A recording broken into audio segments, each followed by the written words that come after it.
what looks to be Nkuhuma Pride's tracks coming through here, which is wonderful. This is very exciting. We're going to have a little scratch around here and see if we can find these lions, but I think we need to turn around, so we're going to turn around. My name is Taylor, and on camera with me today on this fine, wonderful morning is Batman, aka Craigie. Craig, what other nicknames can we give you today?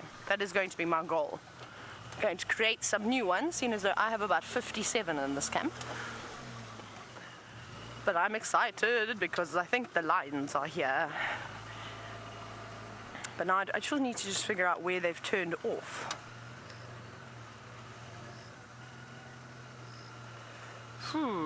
This is cool, this is cool. So I'm going to do quite a bit of concentrating. It's not going to be the most hilarious pre-drive, unfortunately, this morning, because I would very much like to find some lions, because I have not seen lions for a very long time, right?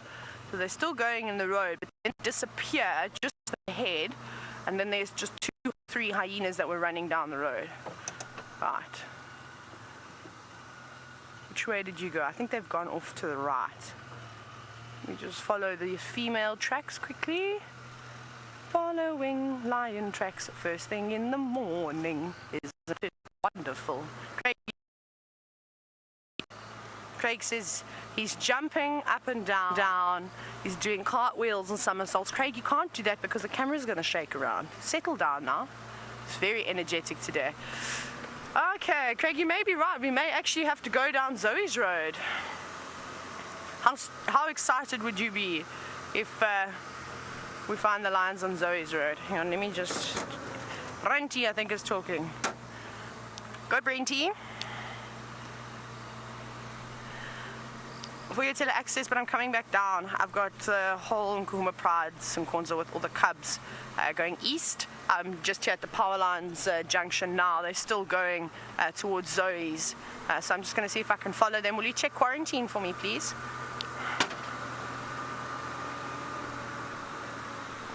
Great. Okay, see here they stop. No, they go off. They go down there. Let's go check Gallagher. Can you tell Brent, their tracks go off down a mitre drain. And I'm just going to go and check Gallagher shortcuts. I think they've gone more east.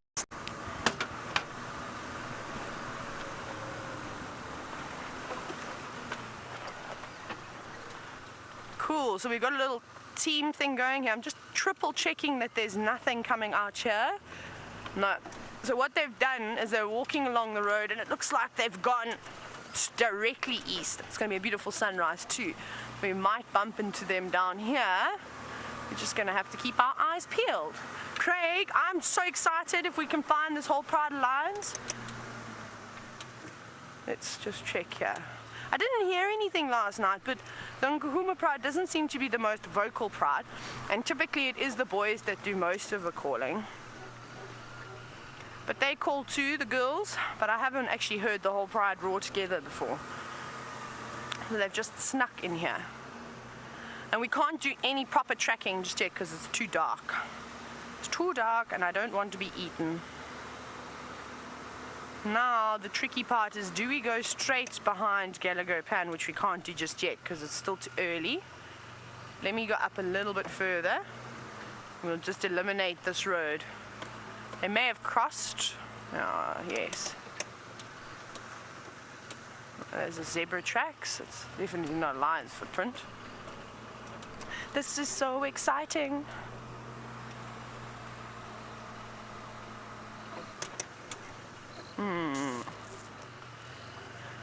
Okie dokie. We're going to keep on searching for these lions. I'm sure Brent is going to show you the sunrise because it is beautiful. And we will see you in a little bit for the start of the show. Hopefully we'll have some lions by the time you come back to us.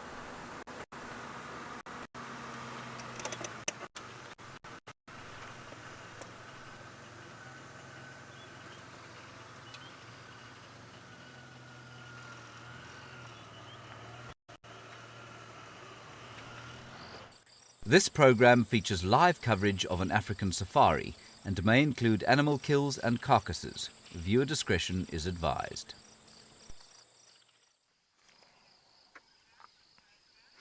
we have an African dawn that's reminiscent of a Turner sky. Now, for those of you who don't know who Turner was, he was a British painter who was very famous for his skies. There are lion tracks around. This is Safari Live. Ready?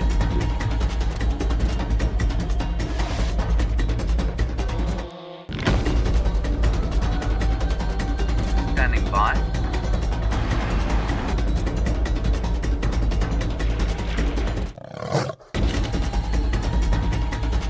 5, 4, 3, 2, 1. You are live, you are live.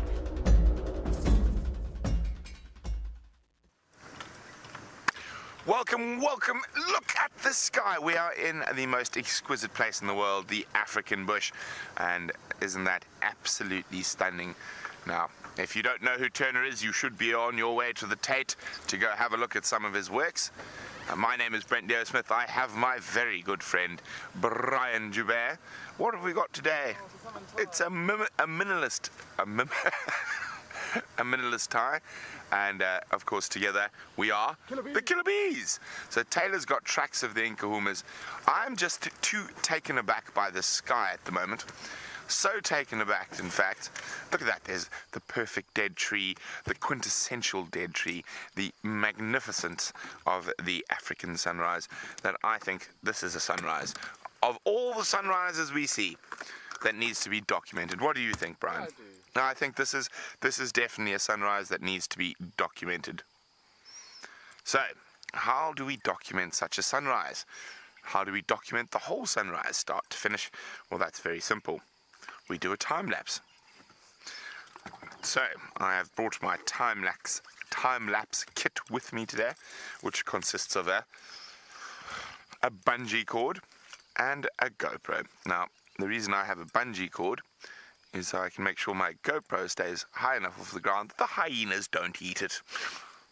Well, they can still jump up, but they're less likely to eat it than if it were on the ground. So I'm going to attach my GoPro to a said marula tree that's right in front of us. Brian, if Final Control decides they would like to leave us, which would be a silly thing to do because we are the Killer Bees and we are fantastic, would you let me know? I shall. Thank you.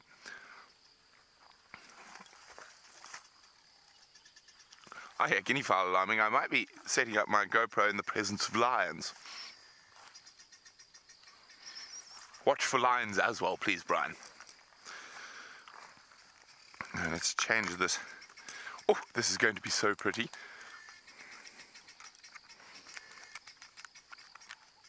Now, I wasn't joking about the presence of lions. So you hear that?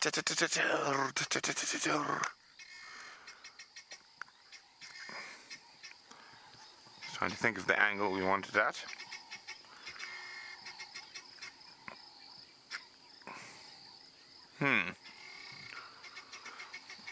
Of course, I'm being heavily distracted by the fact that there's alarm calls.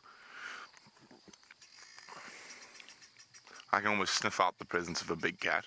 Remember, hashtag safariLIVE if you've got any questions for us.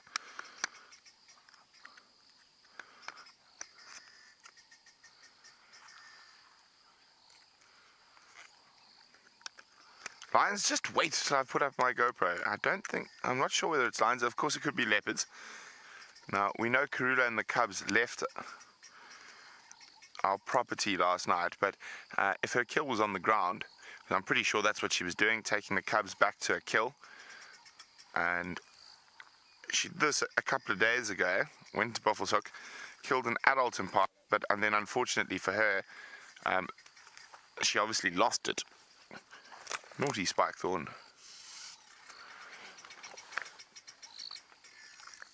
That looks like about the spot. Oh, actually, let's hook that together first, and then we'll put the GoPro up.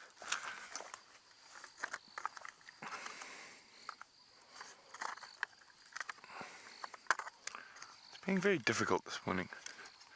Well, I think I'm just too distracted.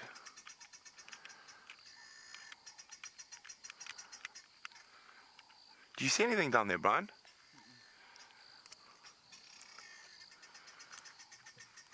And there's guinea fowls actually up in the air as well, which makes me think that there's a possible big cat there. Okay, GoPro is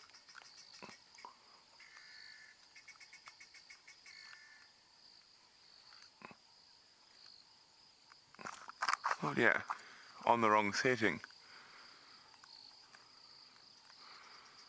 Let's see what it does. Here we go.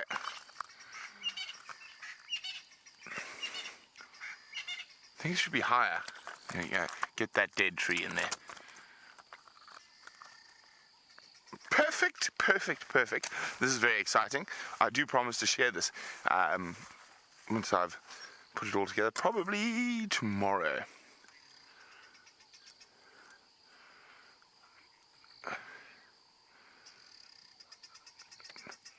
Let's go see what these things... Oh, I've got lots of people talking to me at the same time. Let me just turn down the game drive for a second there. And... where's my other radio? So many radios we have.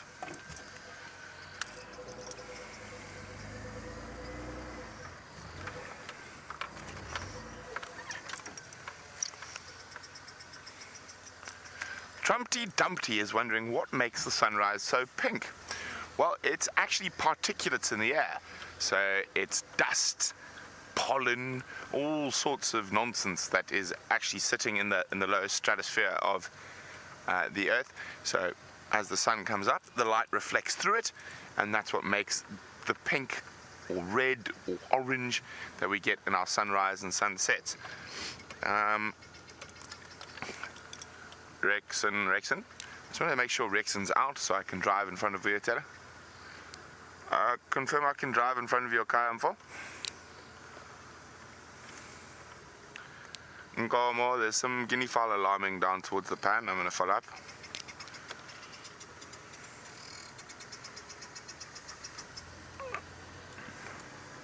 Okay, now let's see. Were the lions watching me while I set up my time lapse? There's guinea fowl actually alarm calling from a tree. Of course, it could be a genet, it could be a white-tailed mongoose. But they sounded most upset. And they're in this marula tree right at the top. Can't see... oh, are those lion tracks in the road? No. There's something obvious... what? There's an impala down there. Okay, so while we continue to check, I think that guinea fowl might have been alarming at a genet or a white-tailed mongoose with civet, or even possibly at us, but I don't think it was at us. We're going to keep checking. Taylor's looking for the Nkuhuma Pride. She had their tracks going this way. We're checking now to the east to make sure they didn't go this way. So let's go say good morning to Madam McCurdy. Good morning, everybody. Welcome. We are racing around on this beautiful day. It's like the sky is on fire. We'll have another view from here because you've got a bit of mist too. Now, my name is Taylor, and on camera with me today is Craig, aka Batman, and we are looking for the Nkuhumas, and I really, really, really want to find them today. I haven't seen lions in such a long time, and the Nkuhumas are so amazing. And I just really wish I could find them because I saw their tracks. I'm so excited, and I'll be devastated if Brent gets them first. So I really want to get them. But let's have a very quick view of this beautiful sunrise. We won't spend too much time here because I know that you were very fortunate enough to have a look with Brent. But I mean, just at the moment you can see, look at that. Bit of mist. It's going to be another very, very hot day out here in Africa. Isn't this cool?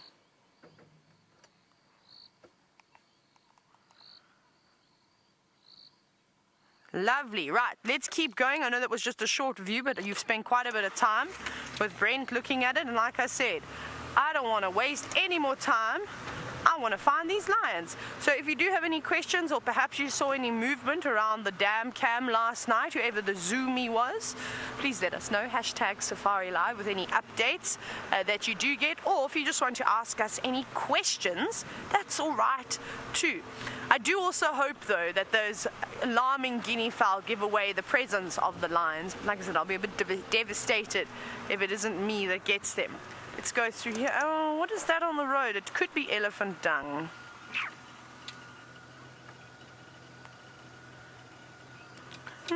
Sorry, Megan, I've just completely lost track. You're drowning out there. Sounds like you're very far away. What has gone on now? Nope. I can't hear you at all, Megan. Let me just check my earpiece. Are you getting the same? Craig is getting exactly the same thing.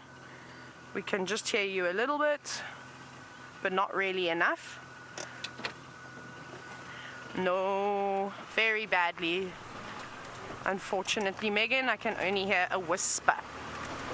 But we'll have to figure out what is going on there. And, oh my goodness, the sky is just really becoming alive.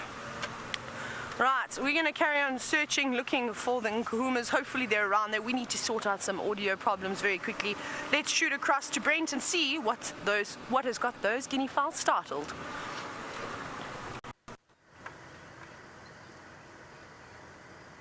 The guinea fowls are saying, Taylor, Brent's going to find the lions first. So, the killer bees are on the search.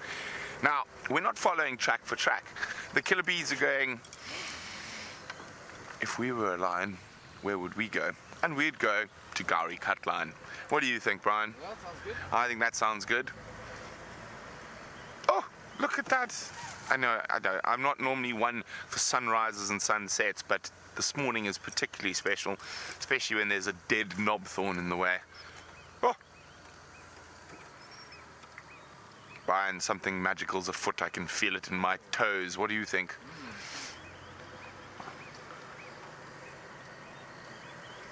Beautiful. Another tough day in the office out here.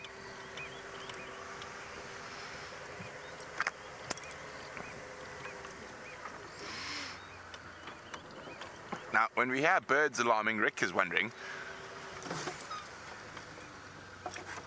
how can we tell which direction to look in? Rick, in those cases, you look in all directions. And if you can see the bird, it's better, and then you try figure out which way they're facing. So I just want to make sure that there are no tracks here.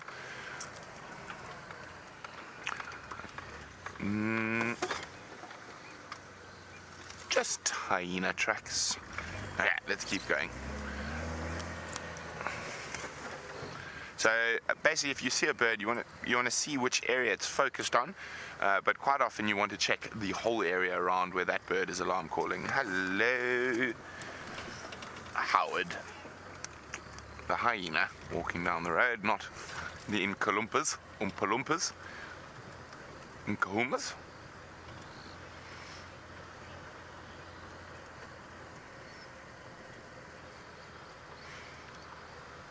Now here we've got an interesting name. Good morning to you, Dr. Space Monkey. Dr. Space Monkey would like to know, how many big cats do we have on the property? Well, to be completely honest, we never know till we've been out in the early morning and we've looked at the tracks. We have 3 almost permanent resident leopards on this particular property, and we have a pride of lions called the nkuhumas. So there's 5 adult females, 6 cubs in that pride. We have 4 Birmingham boys, which are the coalition males that wander around. We have Karula, Hosana Shongile. So Karula is the dominant female leopard, her 2 offspring. And then we have Tingana, which is the dominant male over most of Djuma. And then we've got Gajima, who comes in from the north. And Shadow comes in, another leopard that comes in from the west. And that's just on Djuma. Of course, we traverse Djuma, Cheetah Plains, Arathusa. So we've got 2 prides of lion we see regularly. In total, about 5 prides of lion we see on and off. And since I've been here in 2 years, I've seen about 27 different individual leopards. But I'd say we probably see 10 of those leopards regularly. I hope that helps, Dr. Space Monkey. There's some relatively fresh elephant dung in the road as well. Oh, we might see some ellies while we're in search of the nkuhumas.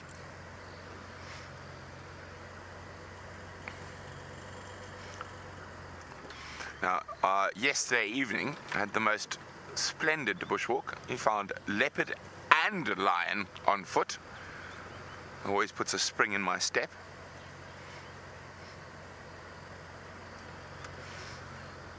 Brian, I've got a sneaky suspicion the Nkuhumas might have gone out of our traverse area. What do you think? Straight north. So at the moment the Nkuhumas movements have been quite interesting. They have been up, down, around and avoiding the north, but they might head back up there. I personally think they had a run-in with a pride of lions that's moving more and more into from the east into the northwest, called the Torchwood Pride. I think they had 9 or 10 lionesses in that pride. They've got 10 cubs. So lioness prides will fight each other for territory, and we saw quite a lot of the Nkuhumas looking quite bedraggled with holes and teeth marks and scratches in them. I think they had a run-in with that big pride of lions, and that's what's causing them oh, excuse me, to be this far to the south at the moment.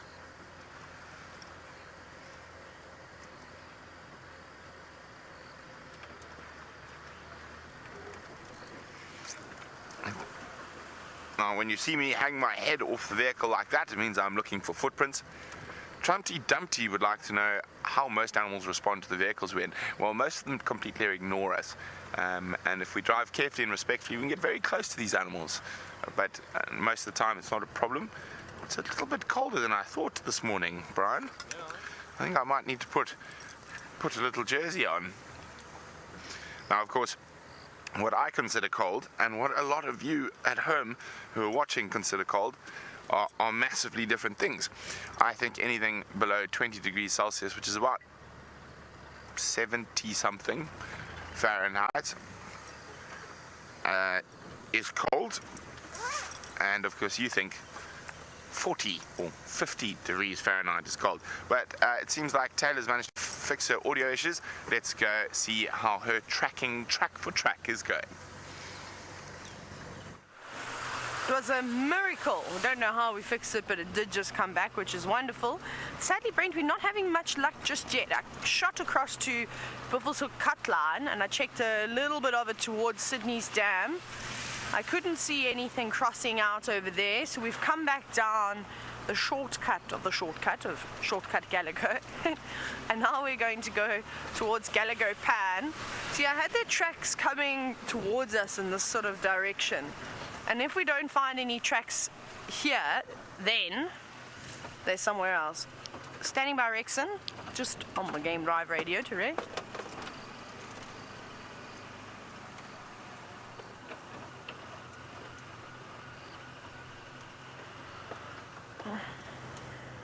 Okay, copy. I'm just going to quickly check around the pan, and I'm going to go back to the last tracks that I had. Now that it's lighter, I'll be able to go in on foot.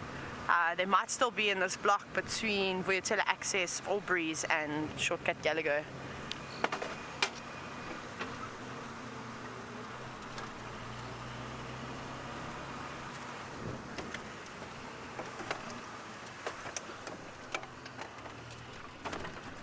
Rexon, copy.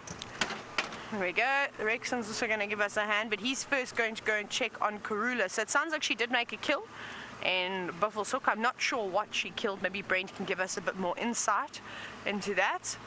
So Rexon will go there, and he'll also give us the update on how much of the kill is left and if it's anything exciting. Michael, you're wondering why the Nkuhumas haven't been seen on Djuma lately. Just because they're lions and they go wherever they want to go. There's nothing here for them at the moment. There's no buffalo, there's no food. And that's what happens, is that the lions, and we know the Nkuhumas prefer to catch something like a buffalo. It's a big pride now, especially with all those cubs. So catching a kudu is not really viable for those lions. They'll eat it in one evening. So they need to catch something that's larger that they can feed on.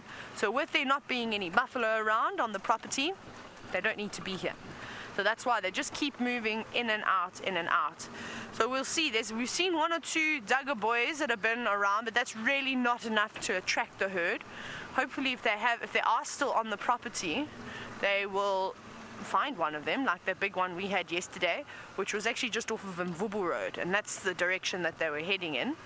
But you never know. But we're actually just about to pop out near the pan right behind Gallagher Lodge. I haven't seen any more tracks yet.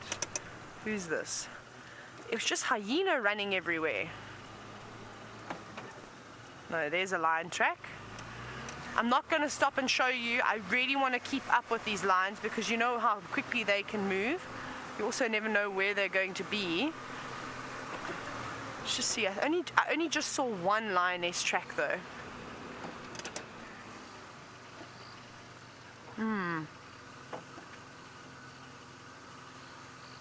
Now, unless you've said that there were 3 females with a male last night, Arethusa. Yes, yeah. I think I'd said in the Sunset Safari last night that there were lions there, but we couldn't get into that sighting, unfortunately. So that was the rest of the Nkuhuma Pride. But I've seen all the cub tracks, so they've now moved from Arethusa, and then they're somewhere here. Rexon said he hasn't seen tracks crossing out, covered in spider webs. Hasn't seen any tracks crossing out yet on buffels or cut lines, so that's still alright for us. Let's check. I'm just thinking now, it's a hard one. Let me check a little bit over here, but I'm also not sure if Brent is maybe coming around this way. And then if we don't get anything, we're going to go back towards the last tracks.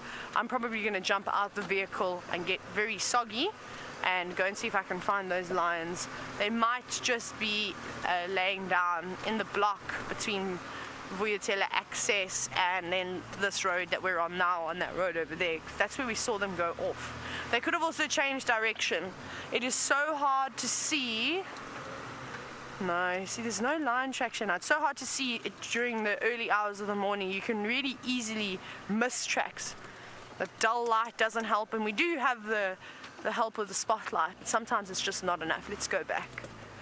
I haven't got anything coming out here, and it's very easy to see when an entire pride has gone down the road. So we'll go to the last tracks and we'll show you those.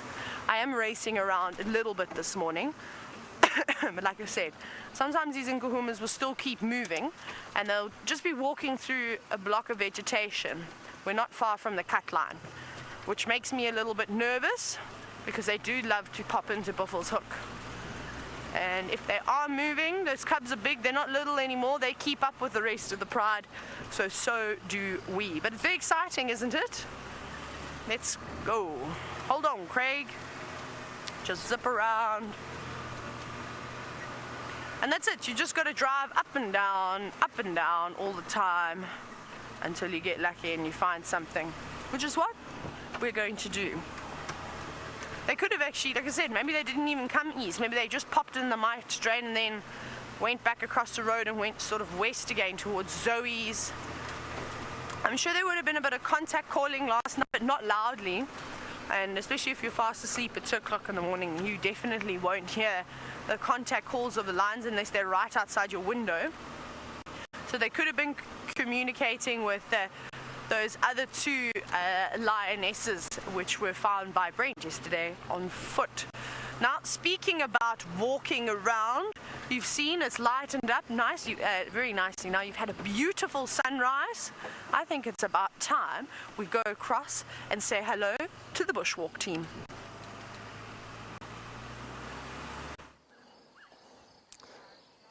I also think it's about time to come and say hello. This morning has been a lovely morning so far with all the sunrise. My name is Stefan Winterboer, and on camera today we have Dave, and we have just set out. It literally just became light enough for us to go out, and like right off the cuff we've got this magnificent hyena track on the floor here. And it's not often that we get such a perfect track from a hyena to show you. And here it is right here.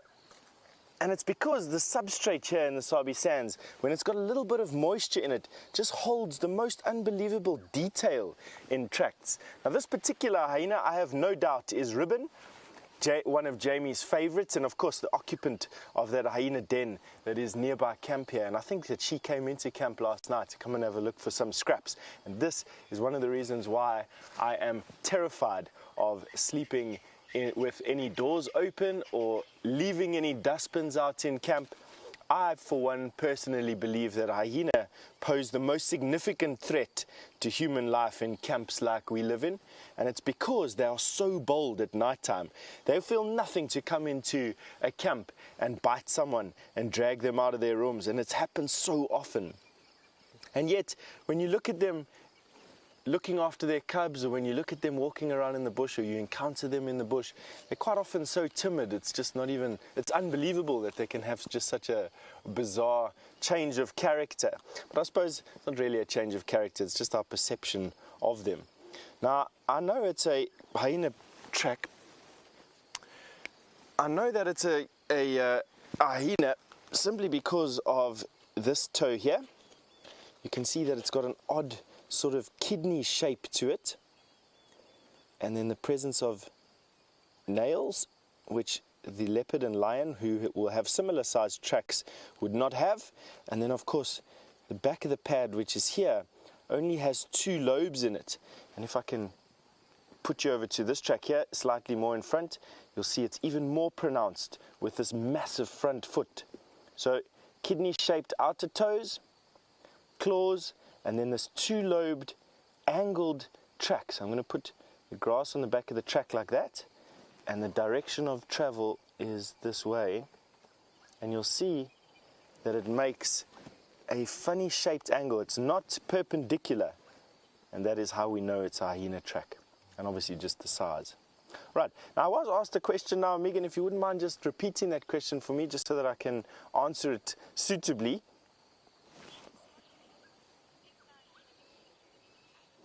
Cedar Point, you asked me, is a hyena considered a big cat?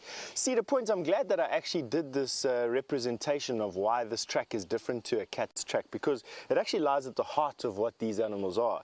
A hyena is not like a big cat. It's perhaps acts like a big cat out here in that they kill and eat things, but it's actually closer related to a bear than it is to a cat. Cats are one thing, canids are one thing, in other words, dogs are one thing, hyenas are something a little bit different. They're actually their own group of animals, but if you were to reverse evolution, you'd probably find that they have similarities to your wolverine, to a civet, to a bear. They share those common ancestors before they start sharing common ancestors with dogs or with cats. And there's no clearer representation than in their track as to how different they are. Lion and leopard, very similar. Hyena, completely different, even though they are of similar size. All right, what are our plans today? Well, I thought that I'd go and give Brent a hand trying to find these lion, because they are obviously not that easy to find, otherwise him and Taylor would have found them already this morning. And it's always a good thing. We have Herbie. Of course, Herbie is a gifted tracker. Not only does he look after the security of our group out here, I'd like to show him to you, although he's like a ghost at the moment, somewhere around over here.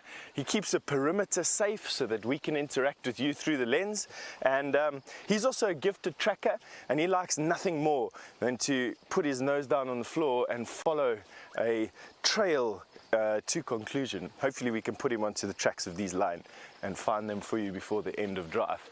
What we have got poking out over there is the sun, and of course Brent and Jamie have shared a lot with you this morning. Now, Ora, who's only 8 years old, has asked me, do the hyenas steal food from lions? Ora, absolutely. Hyenas are scavengers. That means that they eat carrion, but it also means that they're quite gifted at stealing prey from others. So, quite often, hyena will steal prey from leopard. They will also steal prey from lion when they can. I personally think it's got a lot to do with body weight. When the total weight of hyena exceeds the total weight of lion in any given area, hyena are the most dominant predators. And lion actually scavenge from hyena. But in an area like this, Djuma Private Game Reserve in the Greater Kruger National Park, right here at the southern tip of Africa, hyena numbers are relatively low. Therefore, the total weight of hyena here is relatively lower than the total weight of lion. Therefore, hyena scavenge more from lion. Lion kill a lot more here. Hyena will come in any significant numbers, will try and chase off lion. For the most part though, they're just left with the scraps, unfortunately, and have to make do with stealing kills from leopard.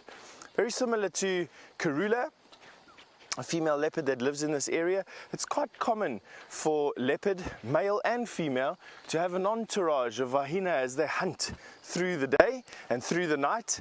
hyena coming in to make the most of stealing a kill. If a leopard had to all of a sudden make a kill, hyenas quite often arrive on the scene pretty quick, and it's because they're trailing these leopard.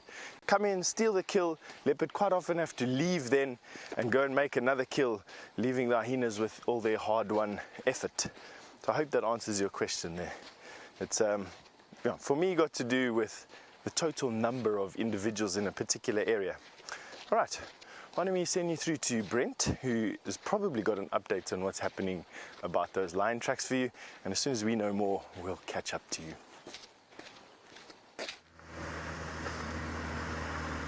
Well, so far we've been checking the northern boundary. There's no sign of the lions crossing out, but Rexon's just called me about something very interesting up ahead, so I'm going a little bit faster than I normally would because it's something that might disappear.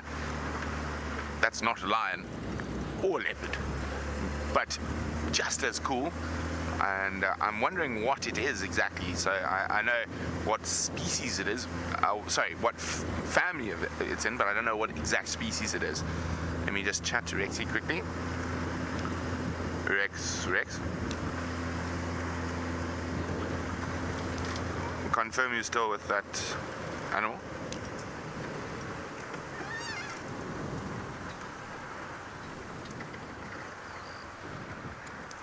I'm on Gallagher shortcut now. Confirm just head to the west.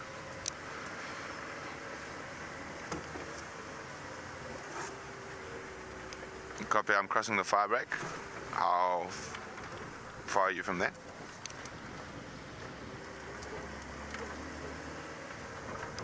Copy, thanks. Rex is waiting for us to get there because he's ready to leave. So we're just going to go a little bit faster. And I saw the tracks of Karula where she crossed when you were following her with Taylor last night.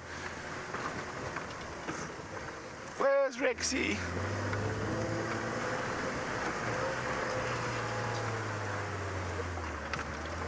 Oh, I thought he was much closer than he is.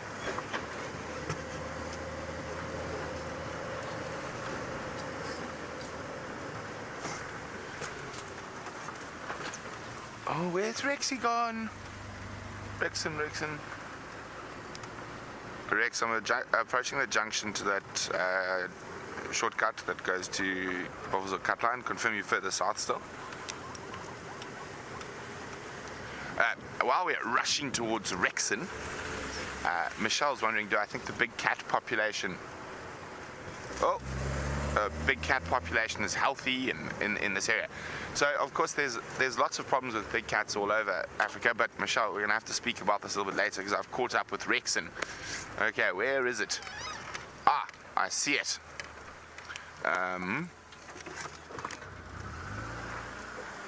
On the road.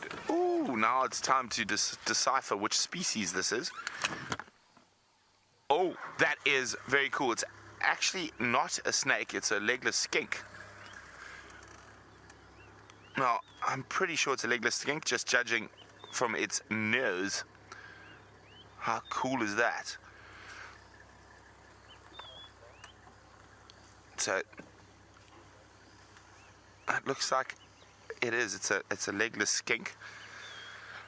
Oh dear, I've only got a snake app. Let's get a bit closer.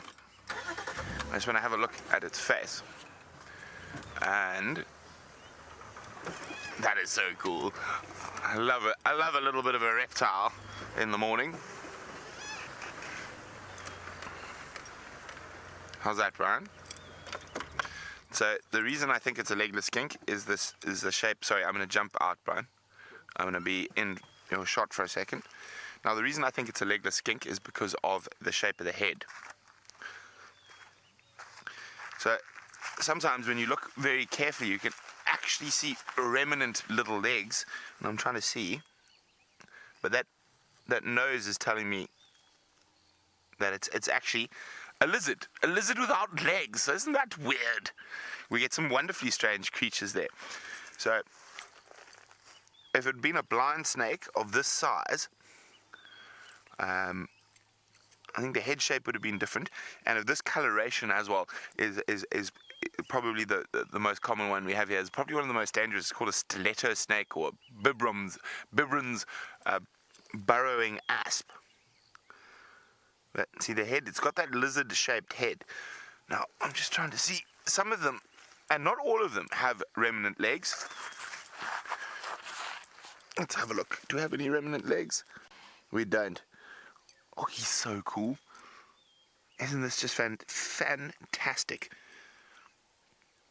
So, the reason these skinks or lizards have lost their legs is because they mostly live underground and they hunt for sort of worms and things like that, but under the ground. So they're moving down tunnels made by termites, by rodents, and as they move through there, all sort of little arthropods and insects and earthworms is what they feed on. So cool! He's got a very... Can you see his head nicely, Brian? Yeah. He's got a very unimpressed look on his face, doesn't he? He's like, oh... But I think that's his normal look, unimpressed with life. And you can see any animal that spends a lot of time underground has got the smallest of small eyes, and probably in 100,000 years or so, this particular species will lose its eyes completely.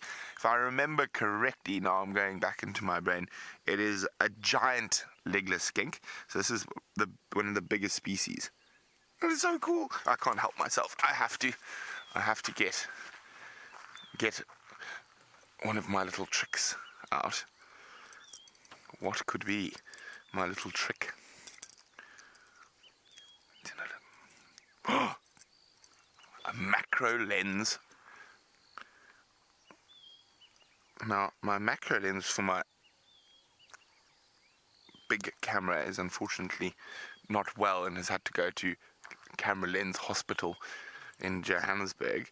So, in the meantime, I have a lens for this. Okay. Now, I'm going to try get a photo, and I'll show you what it looks like to get his unimpressed face from a very frontal angle. Don't be scared.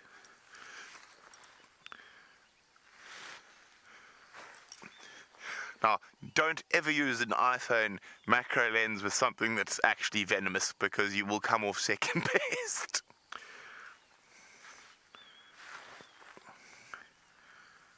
Oh, my foot's in the photo. Don't want my foot in the photo. See, you don't want to do this with something that's actually venomous, because, as I say, it'll be very detrimental to your health.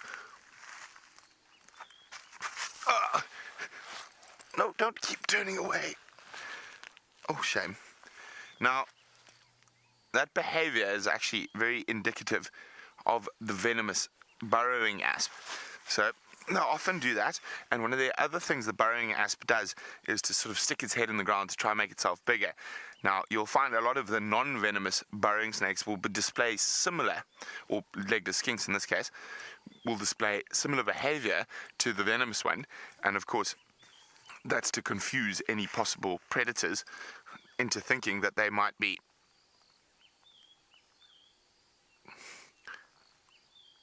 dangerous as well. Okay, let's try just a normal one. So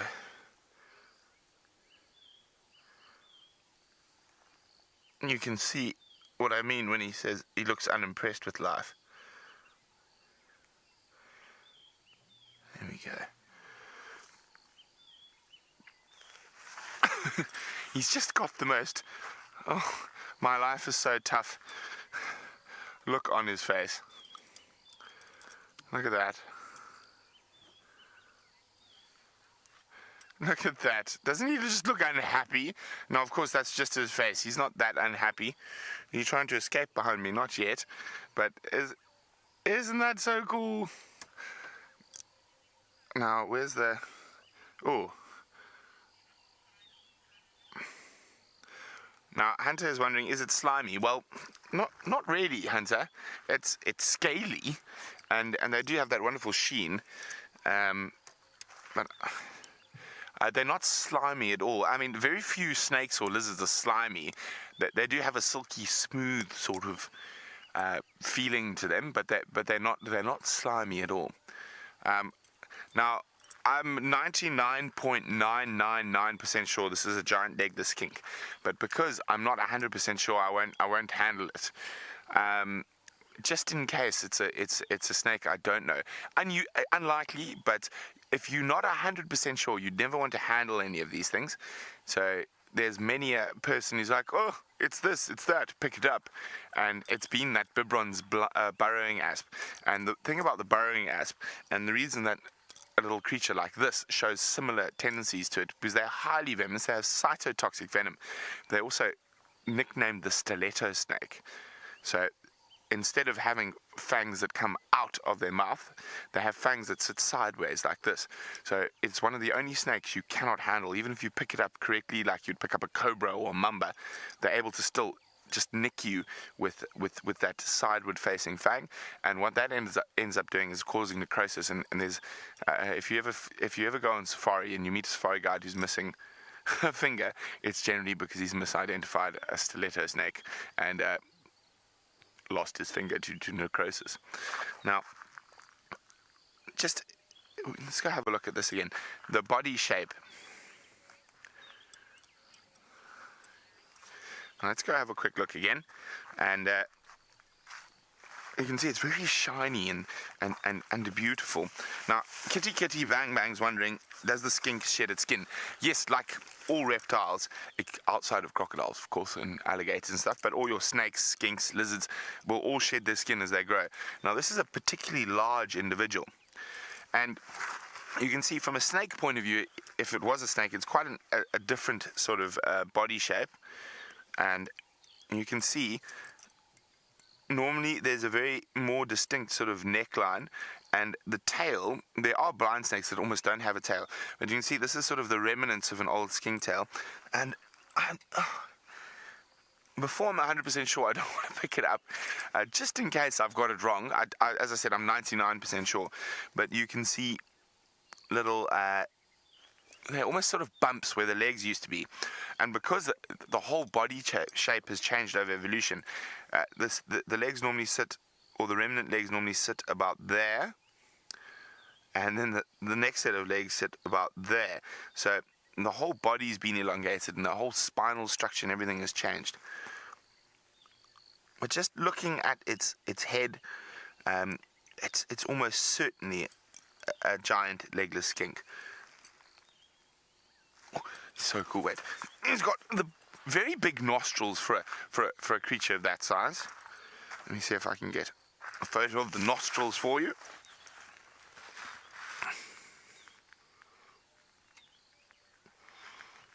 Yeah, from front on, he looks even more unimpressed with life. There we go. Look at that.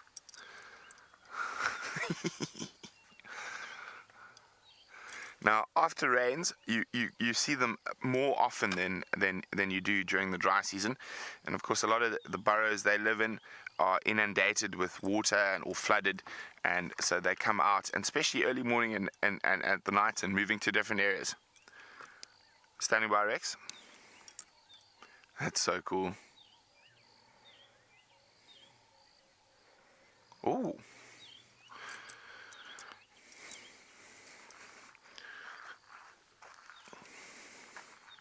So I think we should leave the poor little dude. He's given us so much joy already. I just love the fact that he looks like he's very unimpressed with life. And Herbie's just come across the radio and he said there's some male leopard tracks. So I think we're going to go help Herbie in that area.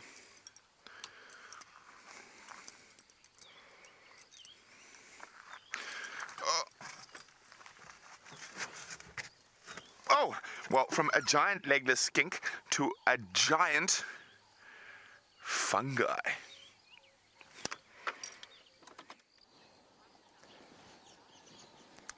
Alrighty, have a look at this sun that we've got now. From a pink dawn and orange highlights to this brilliant silver white glowing ball that's in the sky, and that's because there's a bit of mist close to the ground, and it's diffusing the light from, I'm busy waving flowers away while I'm busy talking about the sun.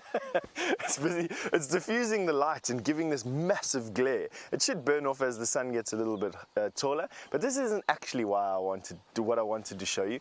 I wanted to show you that mushroom over there. That is one of Africa's delicacies, lying right there, but it is also something that is quite magnificent. Let's go and have a look from a bit closer.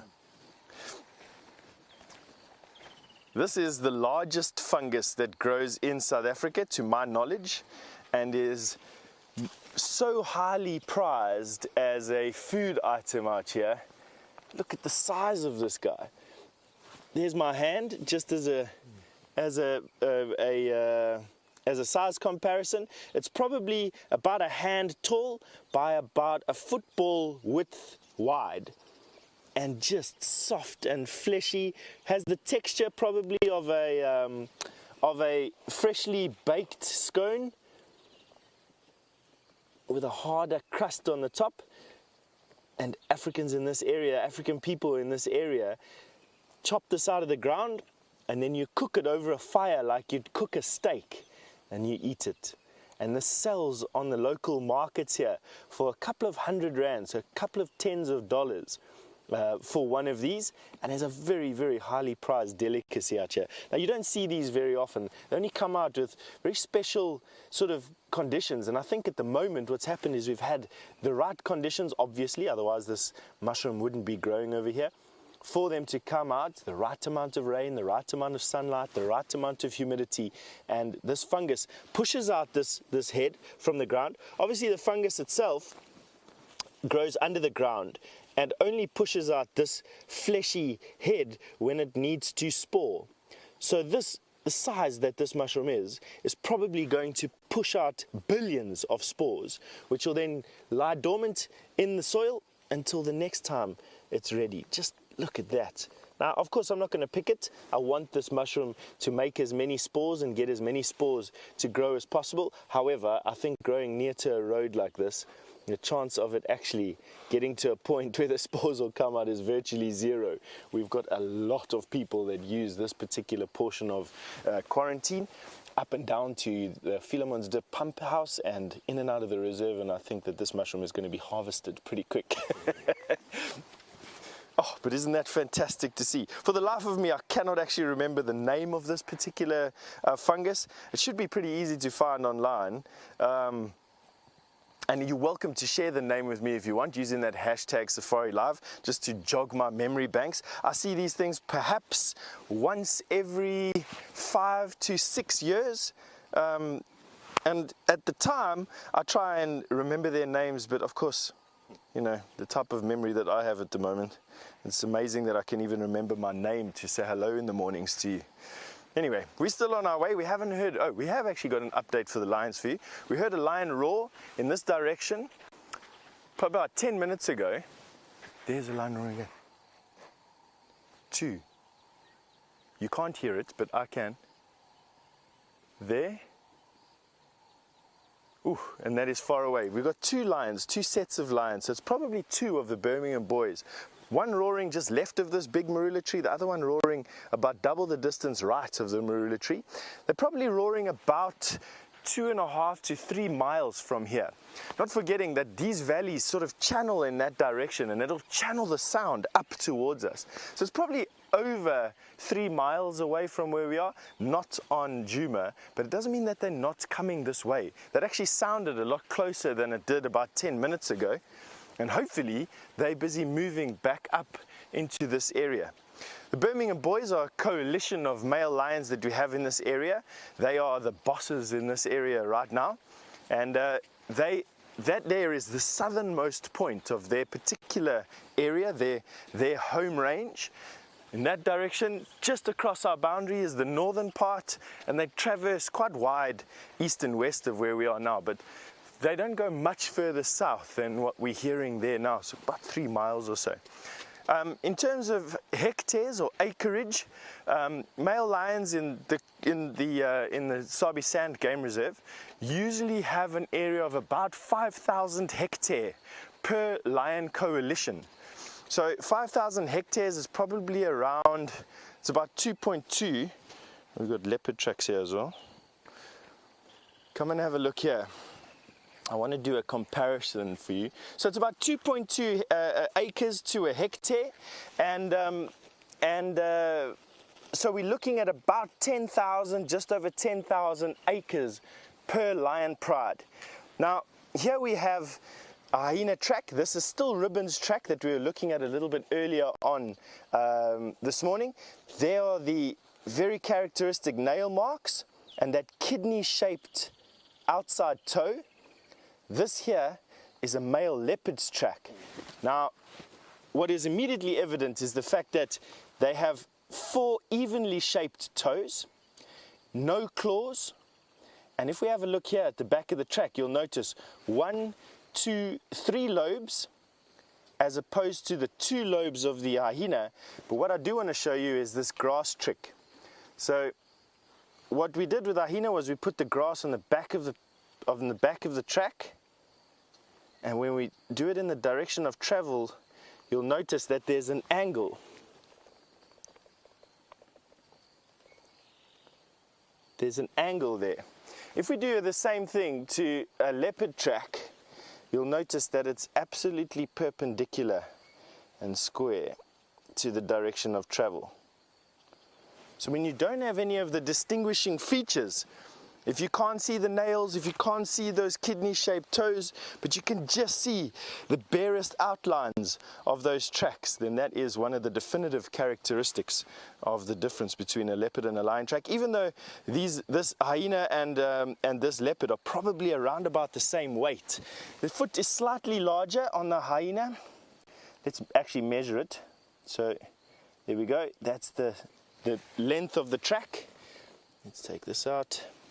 And let's put it on the back of the track. Actually, they're identical. Have a look at that. How uncanny is that, eh?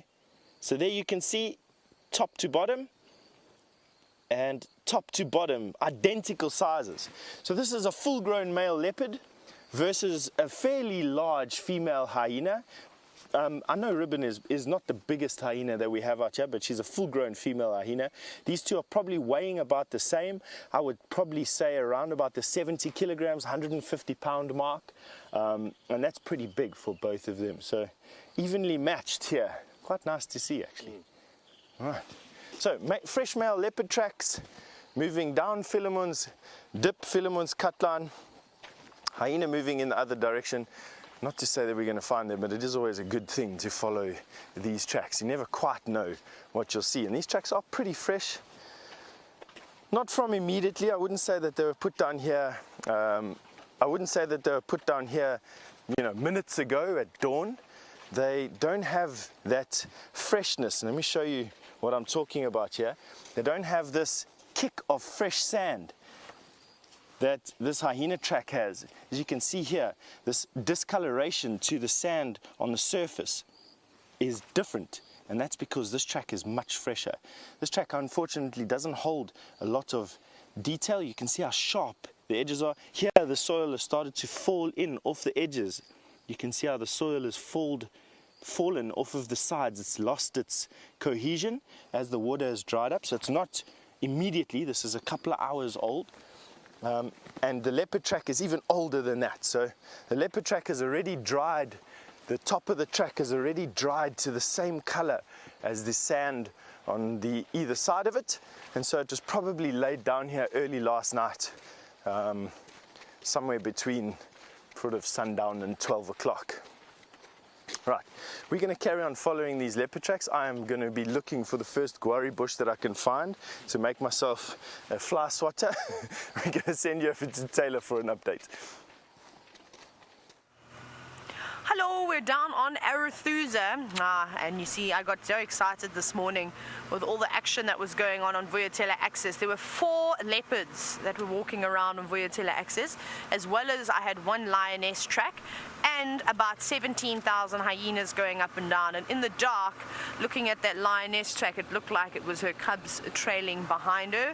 But I'm not sure what's happening down in Arethusa. I've got a second standby for a lion sighting. I don't know who it is or how many there are.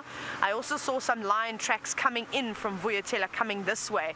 And the road that we're on at the moment is that fortunately a couple of people have driven over the tracks, but there's lots of lion activity. So it'll be interesting to see what's actually on. But like I said, we're on the standby for the sighting.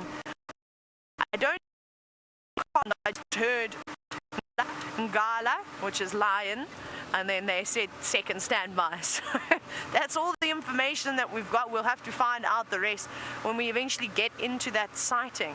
So we're just bumbling for now, having a look around. There's chatter. Every now and then I can hear chatter of wild dogs coming in from Elephant Plain side.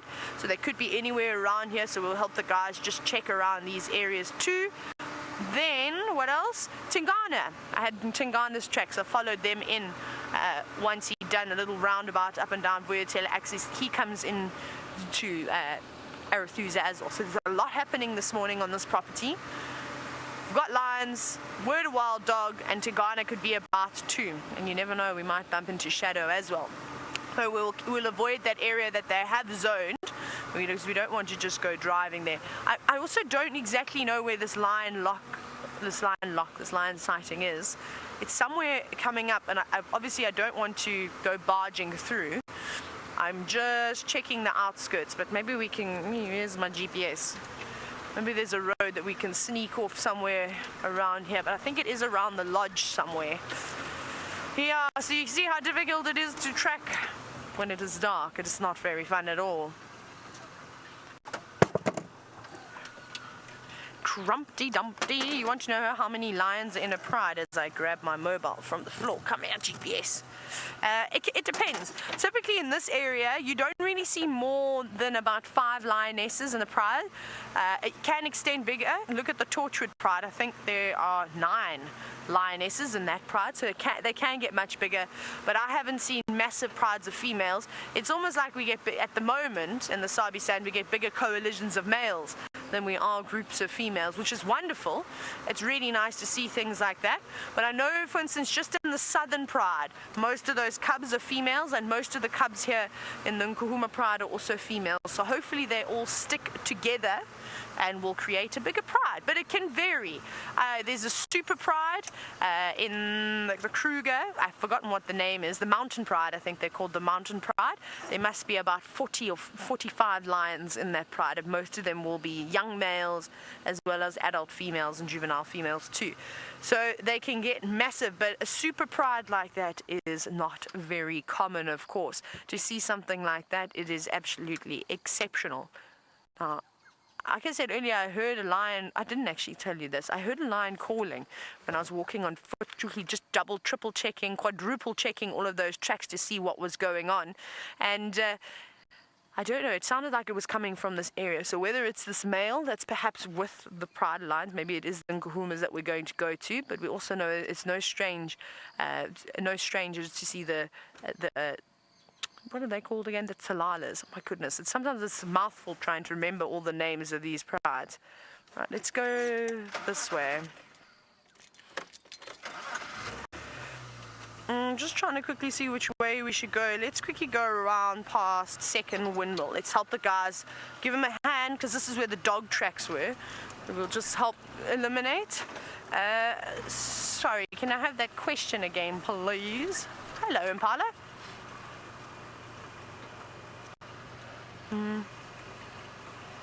Mike and Michelle, you're wondering when can a lion cub start mating? Hello, you're very jumpy. There's a big herd of impala. We'll have a look at them. Hey guys, it's okay. It's just us, Craig and I. So, while we have a look at these beautiful impala who are lost in the grass up to their necks, it depends. So typically a male lion will be pushed out of the pride at about 3 years old, 2.5, 3 years old. He's going to go off on his own. and start moving around quite a bit. However, sorry, I'm just listening to the radio. I've just picked up comms again. Okay, no, nothing for us just yet. So they'll go out and about and they will wander around. And what I have seen is every now and then you get a very, very lucky young male lion that finds a young female pride too. And often they'll accept him. I think sometimes they take young males like that on. And I actually saw it with Charleston pride. With his one adult lioness, and then she's got her 2 youngsters, and then there's a juvenile male of about 4.5 years old. Whoops, that is hanging around with them, and I'm pretty sure it's just for protection, because I don't think he's contributing just yet to being a successful hunter. But it's quite nice to have an extra pair of eyes and ears, you know, if you are being chased around. Especially the Southern pride likes to chase the Charleston pride away. But typically, a male lion will be able to take over a pride and challenge another coalition of males. Normally around 5.5 years old is typically when you start to see them mating for the first time. And that's exactly what's happened with the Charleston males and as well as the Birmingham boys. They did a pride takeover at about 5.5 years old, just almost 5 years old. But like I said, anything's possible in nature. It depends on the area and the density of lions in that particular spot. So you never quite know what nature will throw out at you. Okay, let's listen to the radio. I haven't heard anything just yet. There's just hear mumblings every now and then. I can just see Arethusa Lodge too. But I don't want to bump this lion sighting just yet. I think we should be on a first standby, so it won't be too long now before they call us in. But we are just hanging tight and waiting for the moment. Now this isn't the you see there are so many tracks around here. The hyenas have been busy, but there's lots of vehicle tracks. So obviously the Arethusa guards this morning were also very excited, looking for all sorts of things. Let me just check which way we're going to go. Let's see if we can hear any cars. Yes, I can actually hear a vehicle now. I think they're just down below. Here they come. I would really like to have a chat with one of these Arethusa guards because I can't get hold of anybody.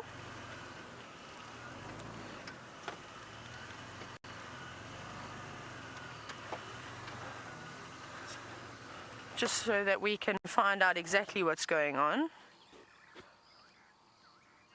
So what we're going to do is we're going to find out, have a chat. Comms are a little bit sketchy down here. I'm going to send you across to Brent and see how his morning's going, and hopefully we'll have some lines for you shortly.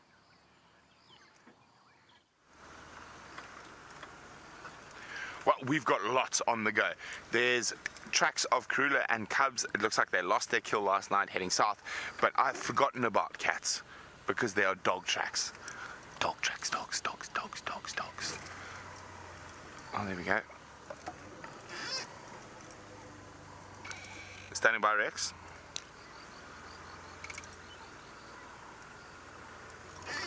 Yeah, Herbie's with those in Nkonzo. The last Nkonzo I had was on Philemon's at quarantine. I'm just checking towards Twin Dams. There was Nkonzo going in all directions, but I think Herbie's on the freshest tracks.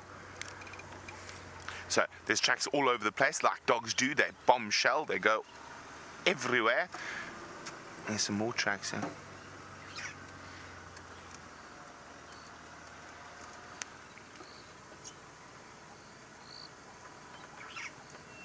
Sorry.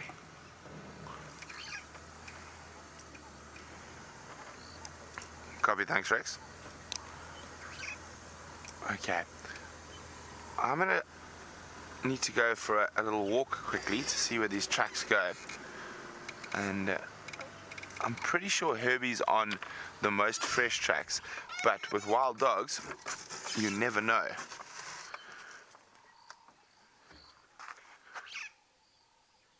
There's hyena tracks here as well, but there's also running tracks of impala. And wild dogs, of course, are the only animals that impala don't snort at, don't alarm at, they just disappear from. And hyenas will often trail wild dogs.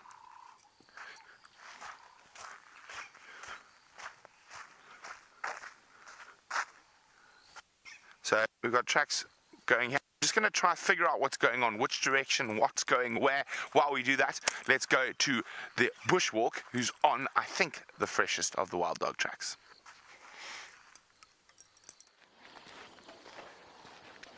All right, we are on the trail of some wild dogs that came onto the property. Fresh. Let me show you a track here. Difficult to see, but they've come down Philemon's Dip, running through this way. We've got squirrels alarm calling, except that I think that squirrel's alarm calling for that brown snake eagle that's sitting in the tree there.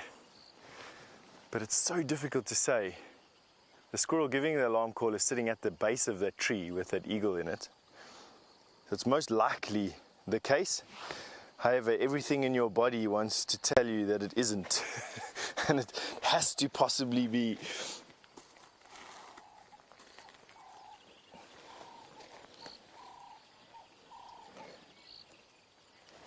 Now, heaven sent, you've said to me that, or you've asked, is it easy to track at sunrise or sunset? It absolutely is. And it's easy to track because you get these shadows. So just have a look at this track, for instance. You've got this shadow here that outlines the track in quite stark relief. And that is what absolutely helps you to track. It shows up the track a lot more. If the sun was directly from the top down, it would make the track look quite flat. You wouldn't be able to see any features on it. And that makes it very difficult to track, actually. So I'm just busy having a look at this particular track to decide whether it's a porcupine or a honey badger. And I think it's a porcupine. I want to say honey badger dearly, but I can't see any of the very distinctive long claw marks that is a characteristic of a honey badger. They have these long claws that puncture the soil in front of them. I want to say that that is the track of a porcupine that has gone down into the dip to go and eat, and literally just giving us that lovely track with that shade on the side. Let me show you another. Come with me and let me see if I can highlight to you how easy it is, well, relatively easy it is to see tracks.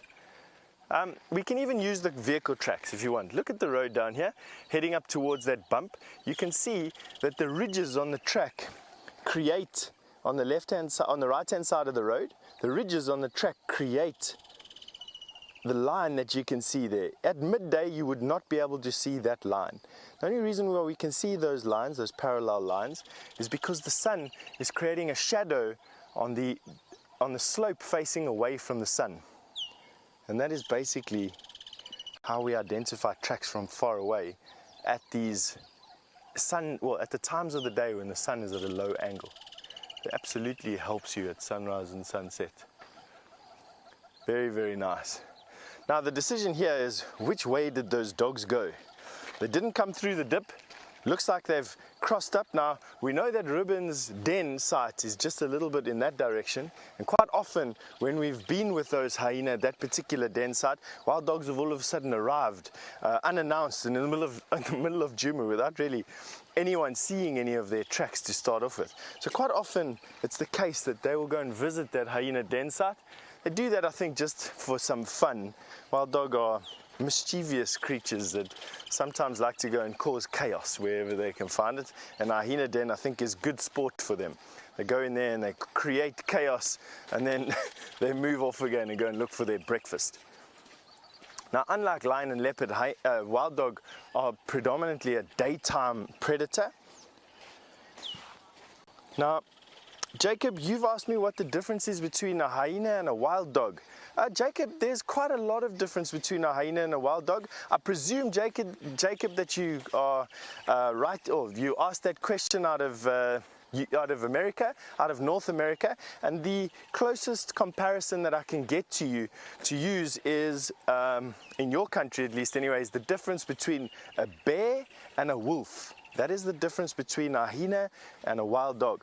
Although a hyena and wild dog look almost the same, there's subtle differences there.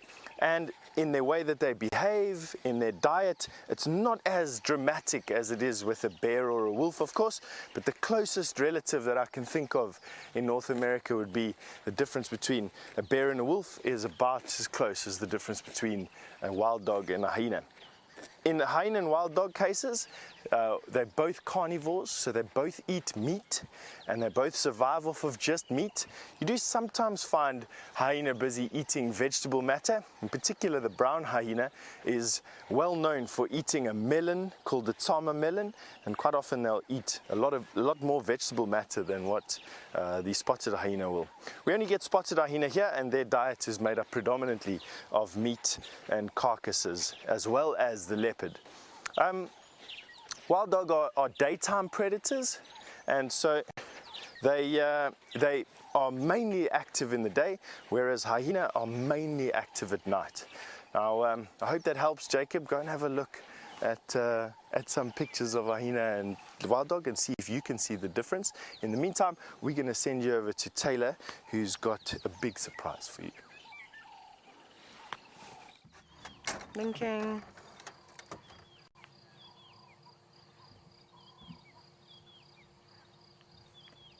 Look who is eating an inyala. I cannot tell you now how many of the nkuhumas are here, unfortunately. But this little one is munching away. No, sorry, I'm a little bit confused as to what happened. Now, you can see there's lots of vehicles around here. It's very, very difficult for us to get a decent view. They are in the thickest of thickets at the moment. And you'll see the car tires as Craig starts to zoom out. They're very, very tight. So we've come across onto the other side just to have a little look around here. And it seems to be a very, very busy sighting, this lion sighting. So I suspect we're not going to be able to stay here for very long. I'm sure we'll probably, if we're lucky, get about 10 minutes. But then we are going to have to pull out. The standbys are lining up.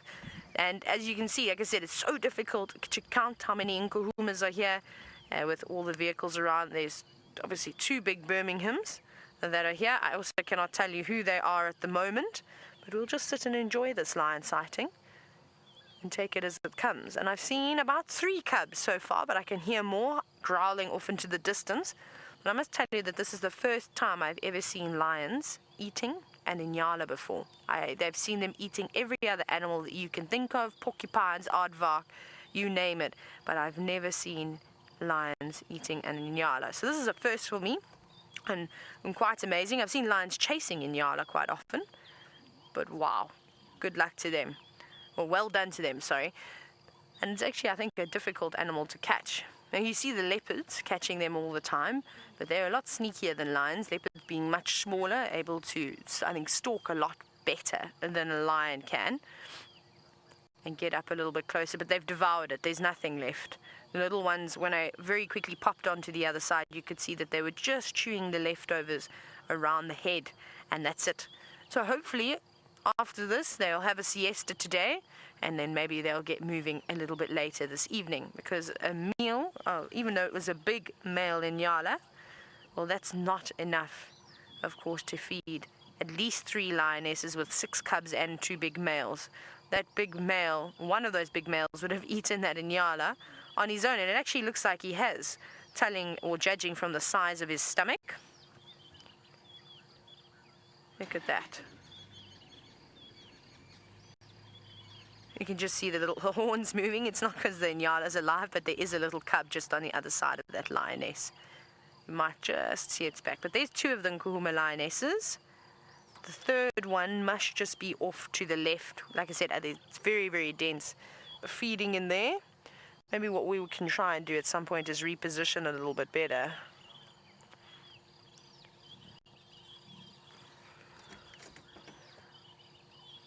But the birds are chirping. It is going to be hot. I'm going to have to take my jersey off.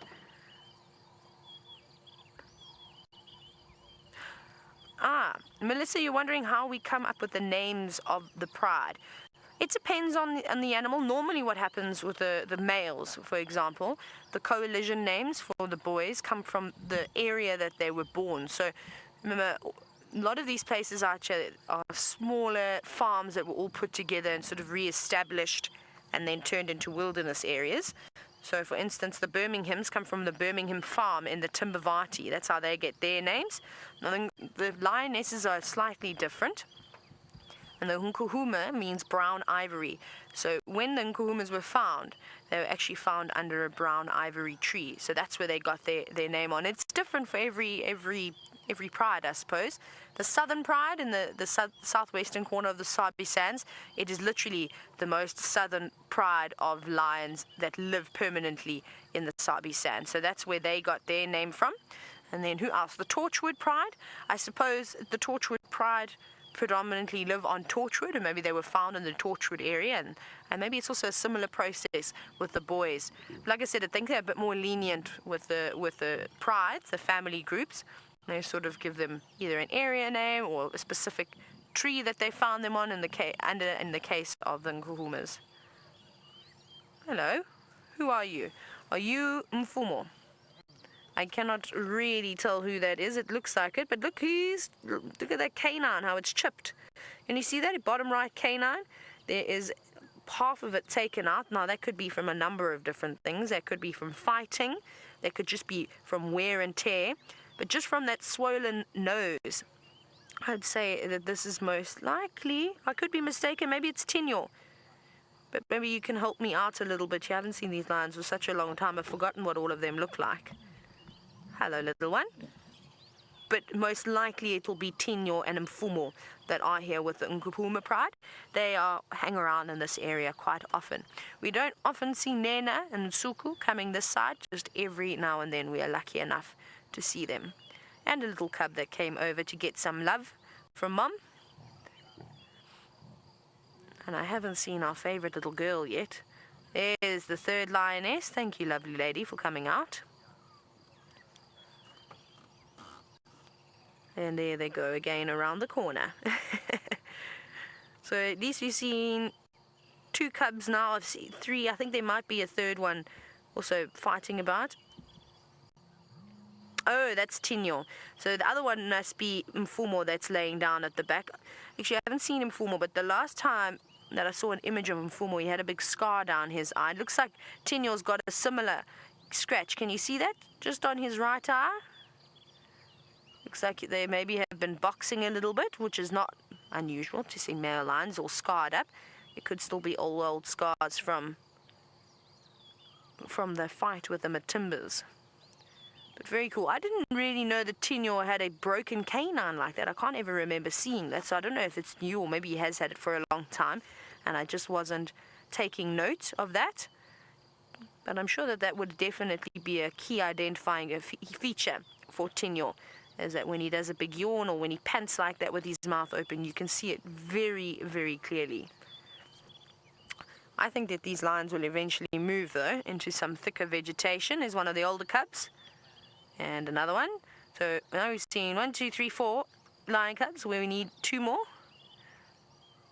Oh, we're going to shoot very quickly across to Brent.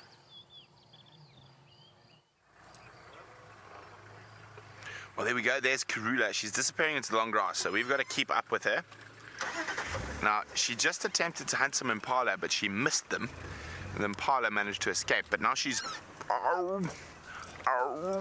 calling, so she's after the cubs now. There's a nice little open patch up a seep line coming up.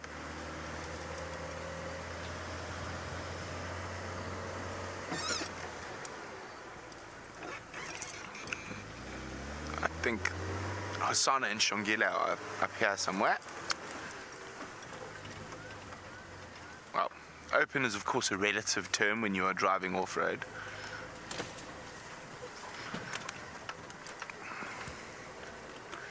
Now we have had Karula's actually had a kill in this area before, and Masana and Shangila are sleeping in this very tree that's ahead of us.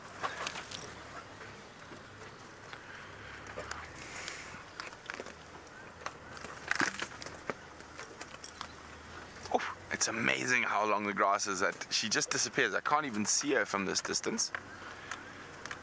What I was hoping is that we would catch the cubs running back towards her.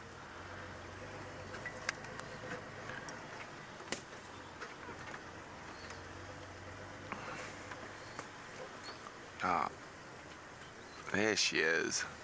Hello, pretty lady. She's calling as she walks. Brow, brow.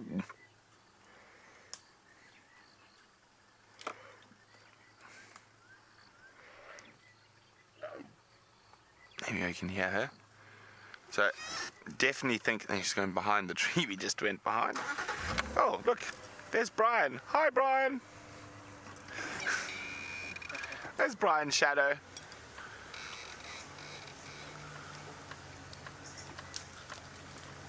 Oh, get ready for the screenshots. This is beautiful. Now, you can see her beautiful visage coming through the chloris grass. Now, I'm pretty sure Hasana and Shangila are probably going to come storming in here shortly as she goes, bow, bow, and she calls for them. So she looks quite full, so that she must have been able to eat a bit of whatever she caught to the north of us last night before she disappeared. Now, we can't move the vehicle. She's right behind us. Brian will tell me when I can. I can? Thank you, Brian. That's why they call us the killer bees.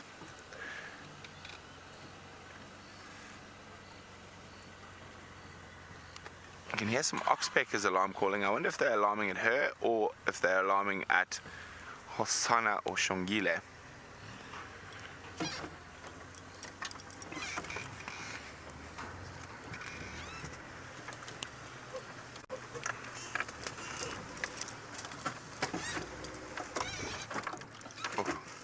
Okay, so we got to do some off-roading. I'm trying to find a way to negotiate between some fallen stumps. While we do that, let's go back to the other cats with Madam McCurdy.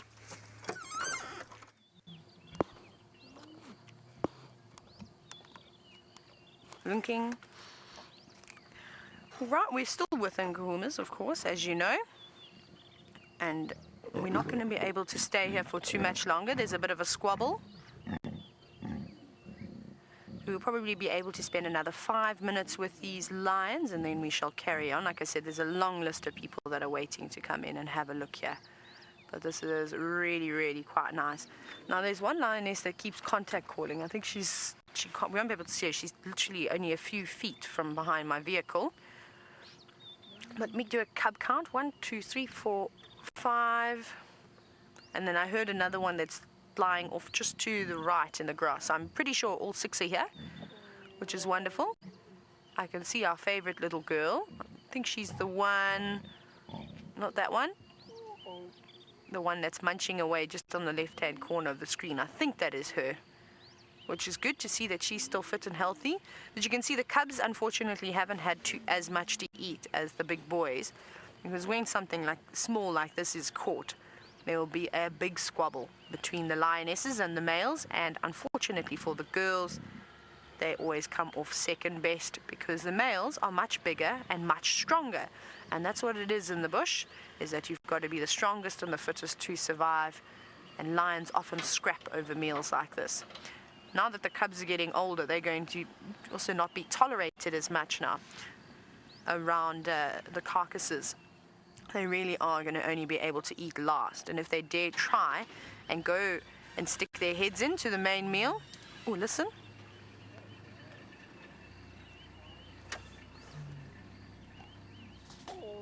Listen, listen. Turn your volume up.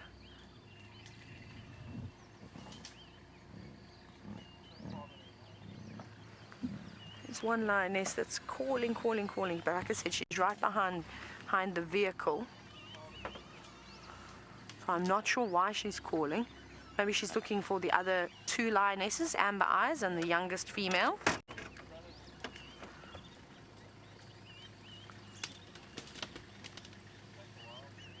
Now she's stopped. Isabella Ray, you're wondering how old the cubs are now. The oldest ones are about almost 9 months old, if I'm not mistaken. And then 8, 7 months. And then the youngest cub, who is our favorite little girl that had the little floppy. Yeah, there she is. She must be about 6 months old now. So they're growing up really quickly, and they're looking nice and strong. But our little girl is almost half the size of some of the big cubs. But that's unfortunate, especially when you have a small kill like this. Like, look at this cub. You can see he hasn't got a big bulging belly like we normally see with the cubs. And you know that they don't like to skimp out on a meal. They also gorge themselves to the point where they turn themselves into a beach balloon. But not today. Sorry, guys. You'll have to ask moms and dads, to catch something a bit bigger for you next time. But they're all starting to call a little bit, which is really nice to hear the voices starting to develop on these lions. There goes another lioness now. She's also looking for scraps. You see the one that the cub went to? She hasn't had much to eat either. Hello, girl. She's picky. I'm not sure what part of that is. Maybe it's the hips. I have to have a pelvic bone. I think that's what she's got. Yeah, it looks like it. But there's nothing. They've completely decimated this carcass. And she's going to take her little scraps and eat it in the long grass, try and keep away from everybody else. There's a bottom jaw now that the other little cub has got.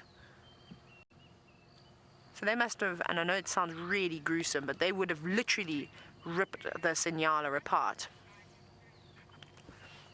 Sarah, you're wondering if the male lion will get first dibs on a kill? Yes, especially if it's something small like this. They come barging in and literally push and shove anybody out of the way and all the other lions out of the way so that they can eat their fill, and that's why they've got the biggest stomachs out of everybody else in the pride at the moment.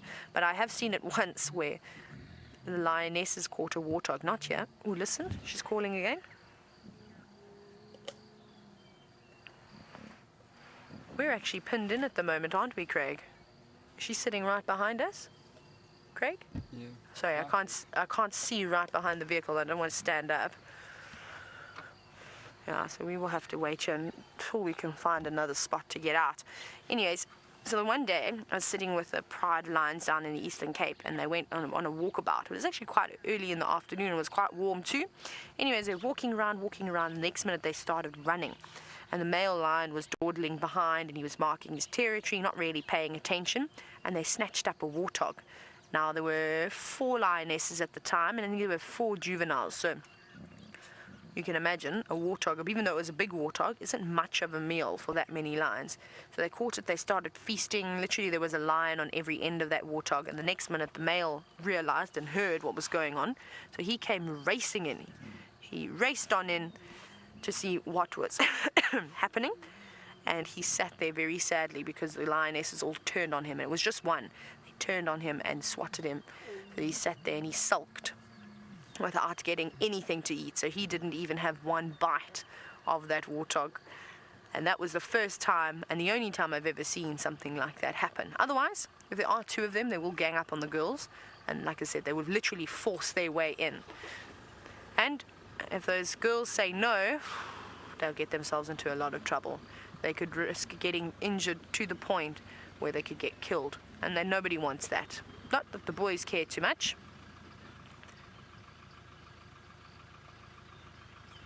Hello, guys. Shame, they're hungry, very, very hungry. They're not the fattest that I've seen them. So hopefully they'll be able to lose the Birminghams and go off and find themselves a buffalo or a zebra or a big kudu bull, so that they can at least have a little bit more to eat rather than just a couple of mouthfuls. Cedar Point, now a bit of a dispute there. You see that little one trying to come on and steal Mom's scraps, but nobody's having any of it. It's actually our feisty little girl, who causes a lot of trouble for all of us. Well, not for all of us, but for all of the other lions in the pride. She's a naughty girl. So sorry, Cedar Point, you're wondering if they'll eat the horns. It's literally one of the few things that they won't feed on is the horns, unless say it's something like a young male impala and the horns are still teeny tiny. Normally they'll actually just eat the entire baby impala, because the bones are very soft, so they can crush through the bones. Even the skull they'll be able to crush through, but it's not common. The only thing that eats the horns is the horn moth, the keratin moth. So after a couple of months, you'll see them lay their eggs, and then you'll see them pupating and feasting on the keratin. Other than that, The rest is left up to the hyenas. The hyenas will eat the hooves. The lions won't eat the hooves of the animal, again, unless it is a young animal and they're still very, very soft. Whoa. Look how naughty they are. And this is it. You can see their personalities developing really well now. How they fight over absolutely everything. Look at that. See? Not much left. There really isn't anything left at all. Sorry, guys. But at least you just got a little power snack. I suppose it's like an energy bar for them. And it'll be enough to put them to sleep, to have a siesta today. But I reckon that they'll be very hungry this evening. So that might be some action. Well, guys, I hope you can understand me. You need to come across for your teller. There's 1 or 2 buffalo bulls there for you to feed on. But good luck finding them. And good luck taking them down, because those buffalo have now tripled in size compared to what they were in the winter months when they were just skin and bones. They are looking strong, and they will definitely put up a fight. So maybe it's a good idea that the Birmingham boys do hang around. It's very important to have them around. They are much stronger than the girls, and they'll definitely help in getting that buffalo to the ground. Like I said, and like we've all been saying, this is the time that the herbivores fight back. The predators struggle a little bit, unless your name is Karula and you're a specialist in catching impala lambs. Then you should do all right. But for a lion, an impala is simply just not enough. Neither is a young zebra, neither is a young kudu, and those are the easiest things to catch. But it doesn't do them much good because they waste all that energy catching something so small, and then they need to wait so that they can build up their energy again and carry on. This little cub is not letting go of this head of the Sinyala. There's nothing. I can't even see where the stomach... Oh, there, I can see where the stomach contents were. Just to the left a little bit. That lion has just come from there. If you zoom straight into the middle, you should see all the feces that have come, all the undigested grasses that have come out of there. There we go. So that's where they took it out. They've already eaten the casing around the intestines, which is full of nutrients. There's nothing left. There really is nothing left now except bones and bones. And even that bones, I can't see any rib bones. I can't see anything like that. But sadly, we're going to have to leave these lions now. But I hope you enjoyed that, just to see that the Nkuhumas were fit and well. And thank you for all your help this morning and feeding us wonderful information. We really do appreciate it. Steph is hot on the tracks of a honey badger, and I'm sure he'd like to tell you a little bit more about them. Yes, I cannot believe how lucky we've been this morning. Lions, leopard, you've got the Birmingham boys, Karula, and you've got some imprints in the sand right here, which is not as exciting, except when you take it into context that Jamie has challenged me to find a honey badger, and this is about as close as I've come in the last couple of days, well, except for yesterday as well. So honey badgers are moving around a lot. I circled it over there because I wanted you to see exactly what track we're talking about. We're talking about this indentation in the sand right here. So for those of you who like to take screenshots of tracks, let me just erase my ugly mark in the sand here for you, and I will then tell you about why it's a honey badger track. Now, a little bit earlier around Philemon's Dip, I mistakenly identified a honey badger track as a porcupine track. It's this exact track. The only difference was I was using the back foot in that particular instance. Now, right here is the back foot. And you can see that I'm going to show you now while I made the mistake. That is about the size, not the width of a porcupine track. It was my mistake. That is quite clearly a front foot of a honey badger, back foot of a honey badger. This is the front foot and the one that you're most likely to see. Now, what I do want to point out is the fact that they've got a plantigrade foot, which means they step with their heel, the middle of their foot, and the front of their foot onto and their toes onto the ground. And look at these claws. Look how far away the claws are from the toes. So here's the one digit. It is this digit, the pointer finger of the left front foot. And look how far the nail is. If I were to put my finger in there, you'd see where my nail would make an indentation in the front of the sand.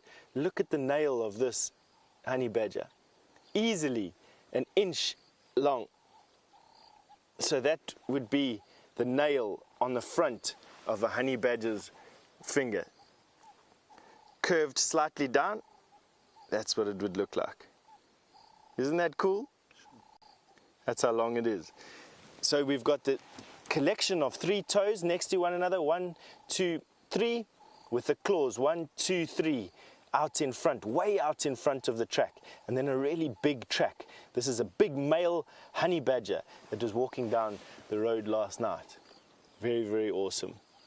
So get ready, we'll ask Dave to frame it up nicely for you, and you can take a nice screenshot of a quite classic honey badger track in soft sand for your photos and your tracks. And then we're going to carry on down the road here. Still no sign of those wild dog,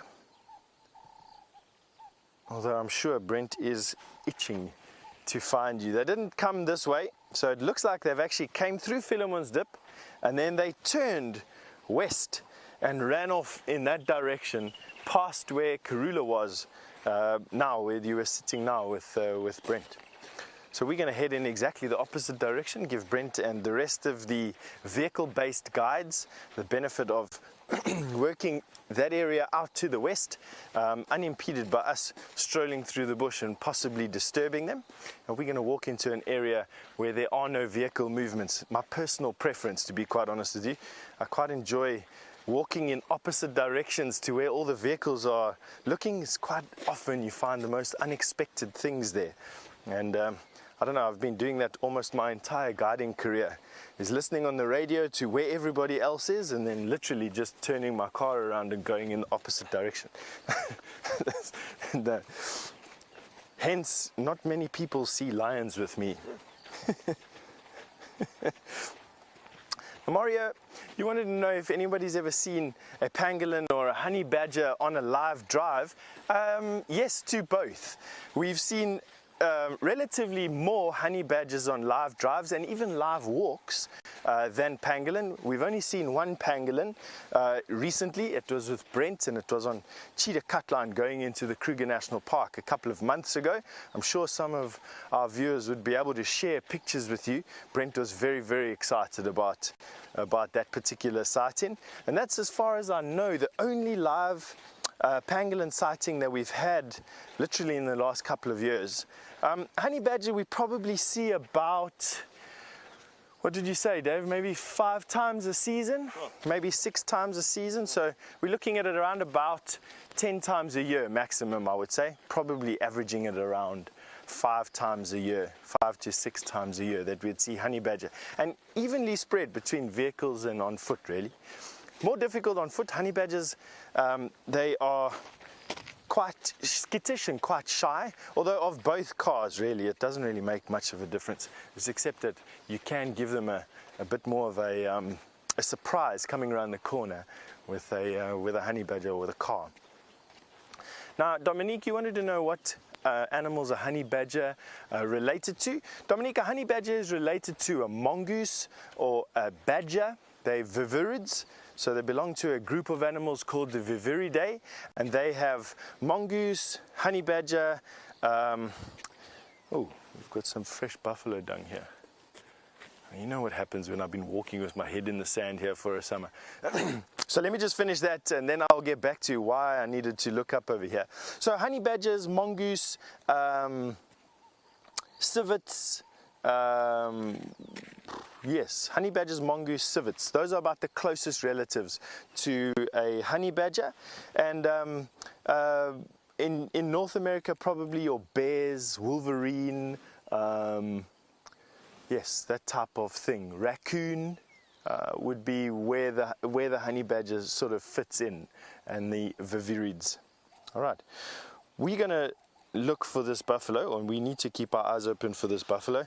I was always taught by a friend of mine, you know when a buffalo dung is fresh, when you can take a stick and if you dip it in and it comes out full of dung, then you've got to watch out for the tail swishing you in the face. And this, although isn't that fresh, is fresh enough to cause me some concern. So we're going to concentrate on the bush in front of us right now, and we're going to send you over to Brent with those leopard.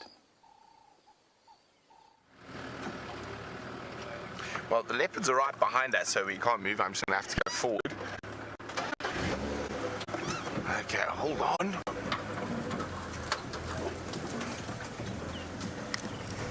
So Karula and both cubs are here now, and they're on the move. And this grass is so high, you can just basically see the grass parting as they disappear.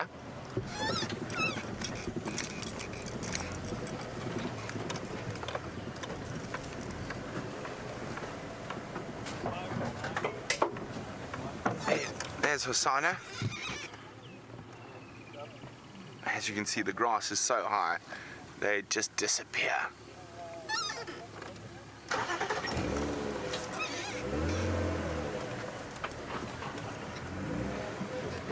Oh, there's a big bump there.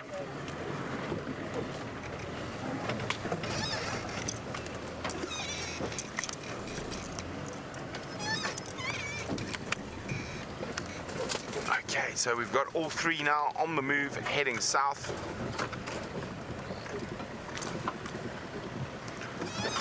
There's Shongile. There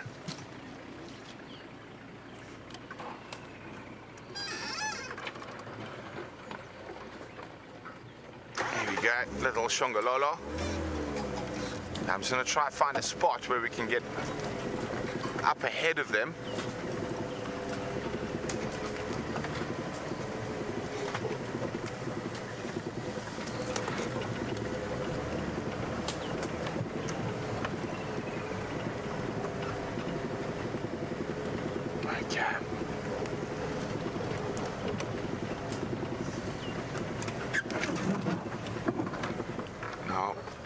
It's so fun because it's like guesswork. Brian, can you see a leopard? Because I can't at the moment. They literally just disappear into this long grass, and every now and then you just see a tail flick up. Guesswork, leopard tracking.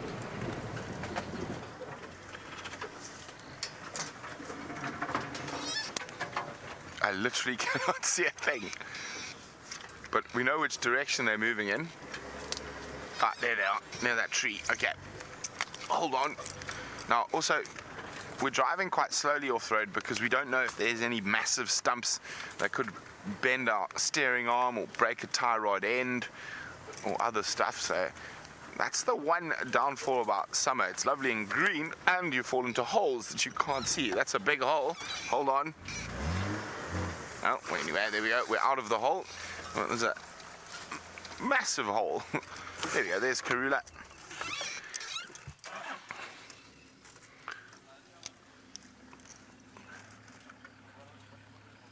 Oh, so it's incredible, look at that, she just melts into the grass.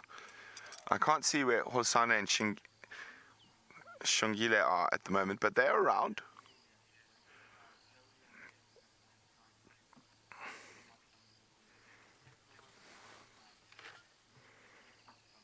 She's looking back to where the cubs are. The cubs are coming slowly. There's Hosanna.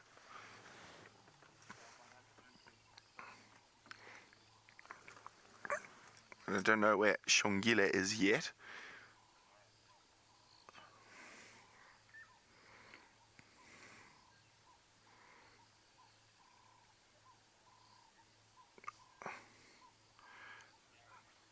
It is so wonderful to spend time, always to spend time with these leopards. Oh, there's Shongololo.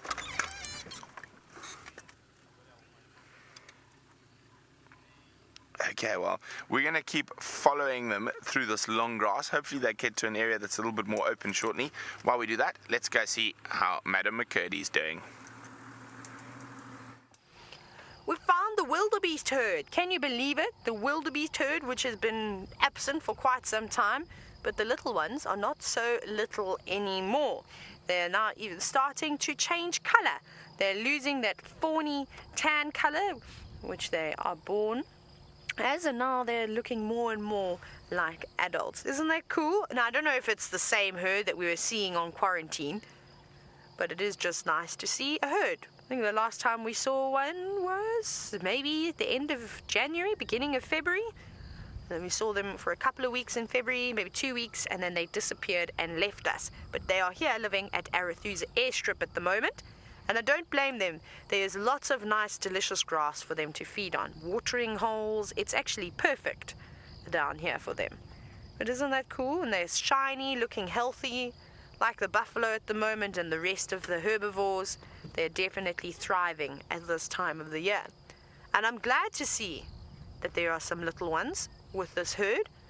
When we first arrived, I didn't see them. They were all laying down in the grass, and I thought, oh no, they've all been snatched up by something.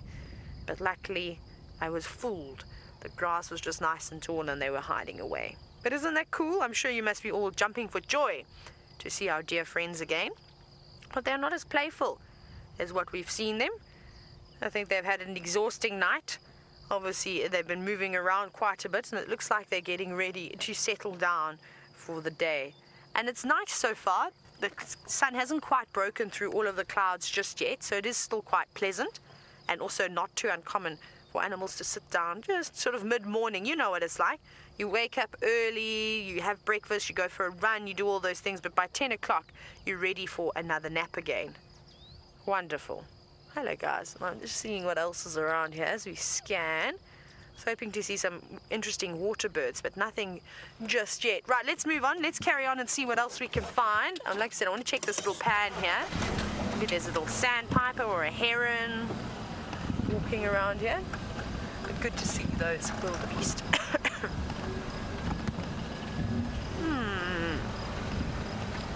Nothing actually too much going on here. Let's see. Arethusa doesn't look like it had anywhere near the amount of rain we had. I mean, I remember seeing this pan as full as it is now. It was like this. Sure. When were we here last? What did we have? We had an amazing zebra sighting here. We had Egyptian geese and zebra chasing Egyptian geese around. That was a couple of weeks ago, maybe actually at the beginning of February. And it hasn't really changed much at all. There's a little bit more water, but that's it. That is it for this area. Okay, no special birds for us to see today. I think we got so lucky after seeing that Goliath heron yesterday that now we're not going to see any more birds. But we have got some crowned lapwings. Right.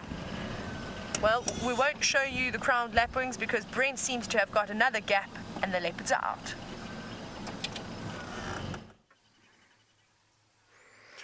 Well, look at Karula. She's alert. She's heard oxpeckers. Now, of course, being at her height, she can't see what we can see. Now, there's a group of male impalas close by, but she hasn't spotted them yet. So I think the royal families are probably about to be snorted at. Especially with Hosana and Shongile wandering around the way they are. Okay, I think it on cue. 1, 2.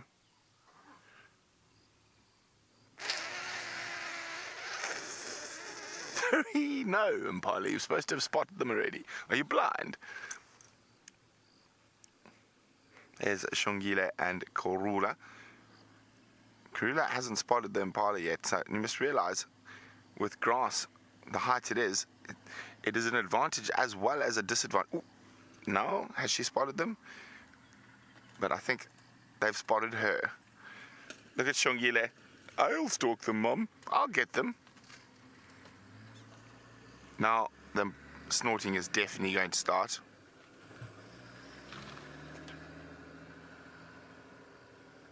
Impala are looking at her with a very bemused look on their face, and they have not snorted once. But she does have her tail up. There we go.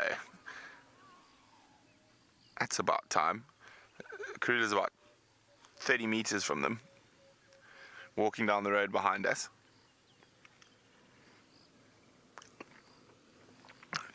Shongile has gone off. Hosana is still coming through. Now, this is quite interesting because the Impala haven't seen Hosana. And they can see Karula, and she's walking towards them almost. And they could even run in the direction of Hosana. You might get, oh no, Hosana, you're being silly. Ah, an Impala spotted you. You could have got an Impala running straight at you without even realizing it. Hello, boy. Oh, you glutted yourself last night, didn't you? Look at that belly. It's wobbling as you walk. Oh, now you see the Impala, doofus. Tim's wondering, do these animals smell the impala? I'm sure they smell the impala, but you must realize impala are the most numerous antelope in Africa. They're all over the place, so the smell of them is everywhere. So leopards, lions, wild dogs, all the predators, they rely on their sight to be able to catch impala and things like that. And as soon as they've been spotted, they give up the hunt because they need that camouflage, or they need that element of surprise. And a leopard normally will only go from about 5 meters. They do 24 meters per second, but they're only really charged at that 5 meters.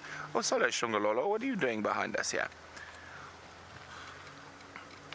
Now, unfortunately, as you followed them across the boundary to the north,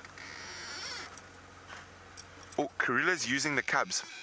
See, Karula's using the cubs as a distraction. So the impala are completely distracted by the little cubs, and Karula is now taken off, and she's trying to stalk around from the other side. I suppose that's one thing, use your kids as a distraction.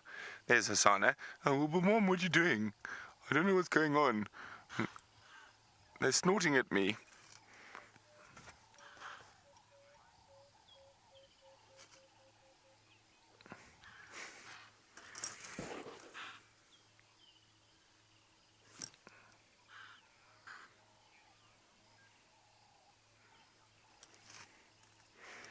So the impala, Sana's climbing trees. Impala are chasing each other. They're confused. It is, of course, about to be breeding season for the impalas. Sana, you've just ruined everything. What are you doing?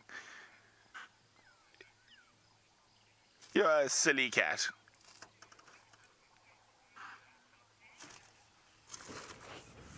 Button's cockatoo is wondering, do the animals follow the roads a lot out here? Yes, well, the roads are built on where the original sort of large game paths were in the area, and also wherever there was a high concentration of game. So the roads are designed to find animals, and lion and leopard will often use roads to walk between areas. I think Shongila is going to maybe join her brother up in the boughs of an Inkohuma tree.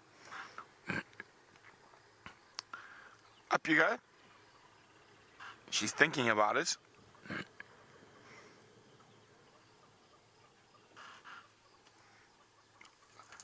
One, two, no. She doesn't want to go up. Okay, well, let's get a bit closer.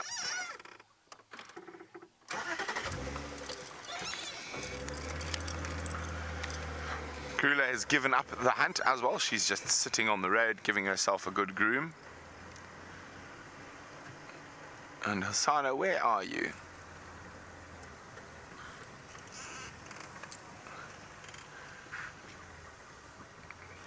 He's quite high up in this beautiful brown ivory tree.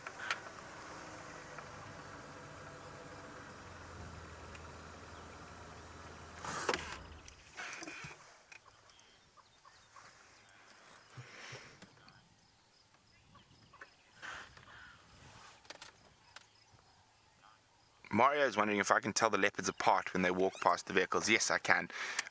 Quite easily at the moment. Oh, if I can smell the leopards. No, you can't. So the only time you really smell leopards is when they scent mark, and their urine has the most wonderful smell. It smells like buttered popcorn.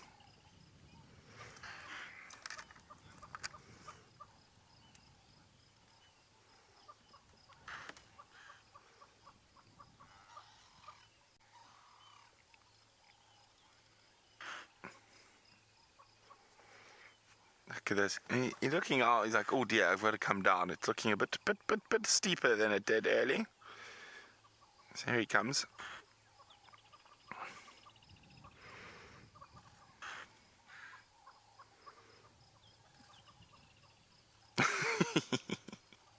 Silly cat.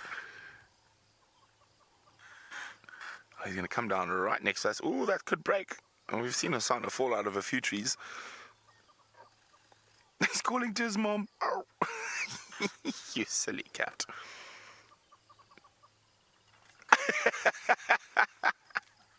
He is so clumsy.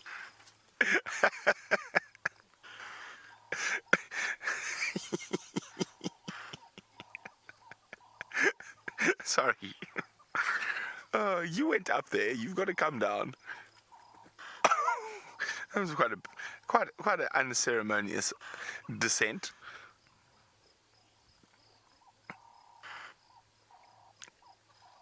Impala, of course, still snorting away.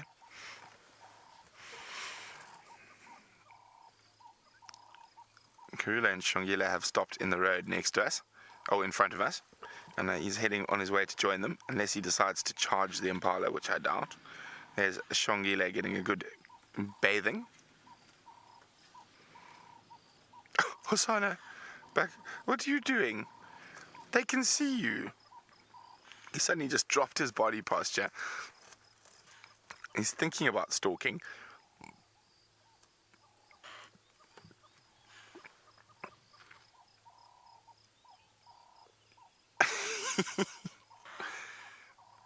Hosana, you've been spotted, Chief. Yes, move along. No Impala for you this morning.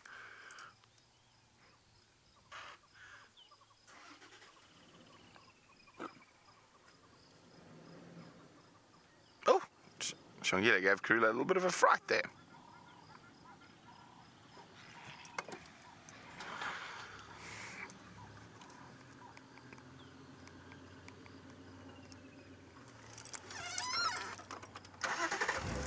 Okay, let's keep up with them.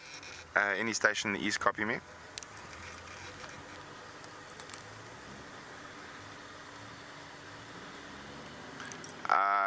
Karula and Montan heading towards Gowrie Main junction with Philemon's Cut Line, so just to the east of Triple M junction with Gowrie Main. They're going to be on the road in the next 5. There's 3 stations from the north currently here.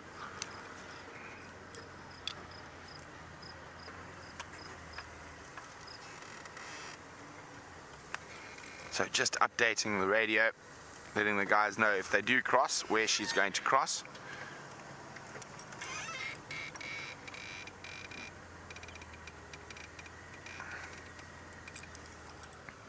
Oh, it's decided to take a break.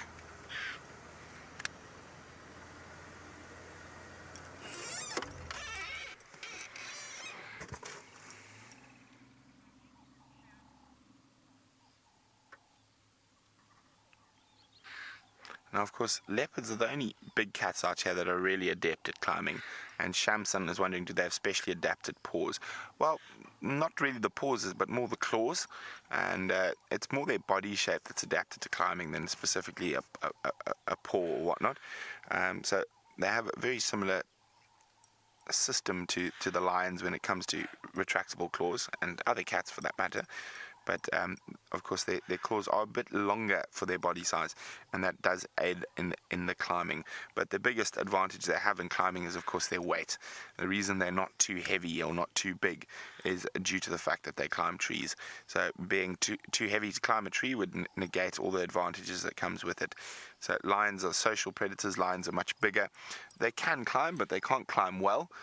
But where leopards can climb very well because of their body weight. And that's why they fill that very specific ecological niche. Oh, she's going to scent mark. So we're going to have the lovely wafting smell of buttered popcorn quite shortly. So leopard urine makes you think you're in the movies.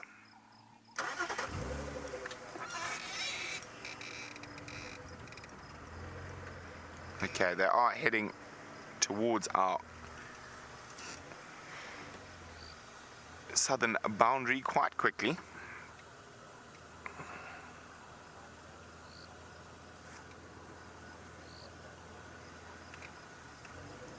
Sana smelling scent marks.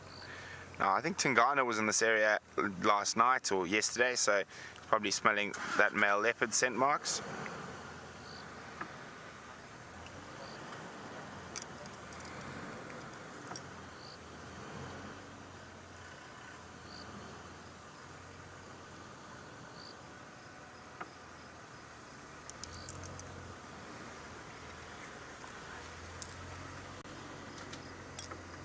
Sorry.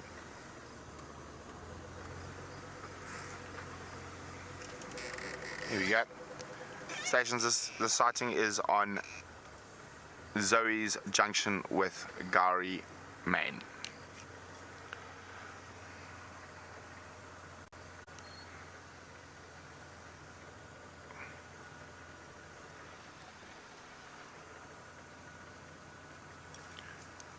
Firm Andrew, just keep coming to Zoe's Junction, Gowrie, Main. They are on the fire break now, approaching Gowrie, Main.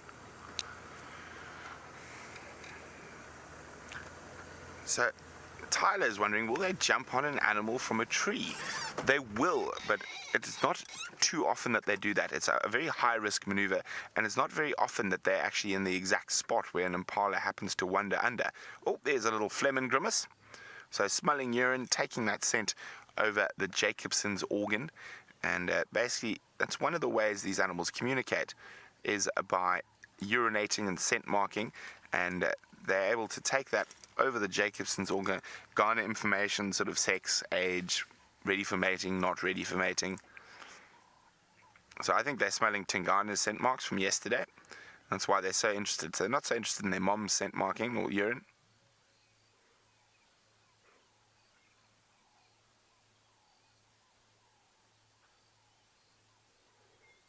Smelly, smelly, smelly.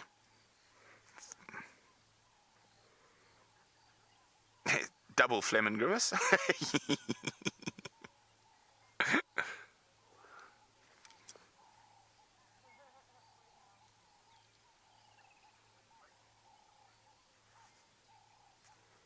I'm very interested in what Tingana's scent mark. Ah, Shongile is over it.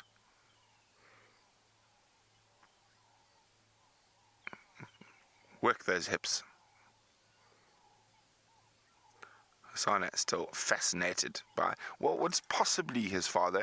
It's very difficult, or actually near impossible, to say for certain who the dad is without doing genetic testing. As female leopards will mate with multiple males.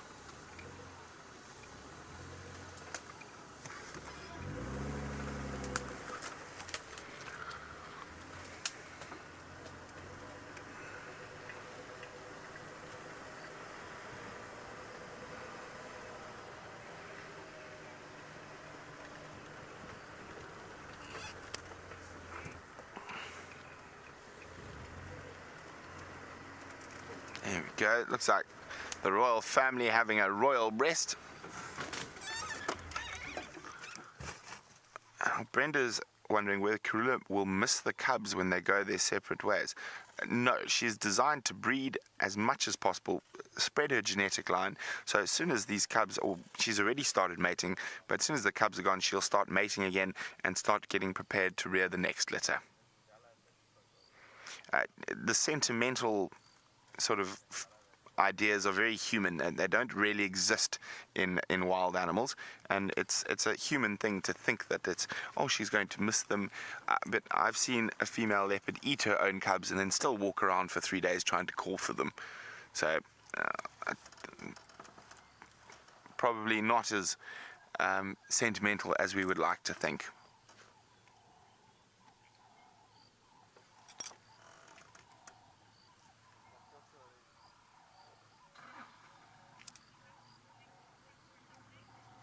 Okay, well, we're going to sit here and see if they cross south or whether they stay on our side. While we do that, let's go to Steph to see how his foot safari is going. Sounds like you are having the most unbelievable time. And we are actually as well. We've got this pretty epic grass to show you. This is a grass that's in full flower at the moment, but it is protecting its seeds in the most unbelievable way. Just have a look at here, starting from the base, have a look at those hairs. Those hairs are singularly designed to frustrate insects, particularly ants, crawling up the stem to get to the seeds at the top. So just have a look at that barrier of spikes. Isn't that most epic? And then right at the top, after a substantial climb, you've got this little fuzzball of hair that is there to absolutely frustrate an insect. So once you've got past the barrier of spikes, you then have this fuzzball of, I don't know, what do you call that? Just this ball of just frustration. And then right at the end, you can see why. Have a look at the top of the inflorescence of this grass. It's flowering at the moment, but have a look at how yummy those seeds look. nice big seeds containing lots of fat and lots of protein. And that is what the insects are after. And that is what this plant has used such a substantial amount of energy to try and stop. But just to go from it again, have a look at that puffball. To go down from that puffball all the way down to this forest of spikes. And then just the sheer length of this grass is just, I mean, you can imagine an ant climbing to the top of this would be like climbing, I don't know, to the top of what, David? The tallest building on earth times 10?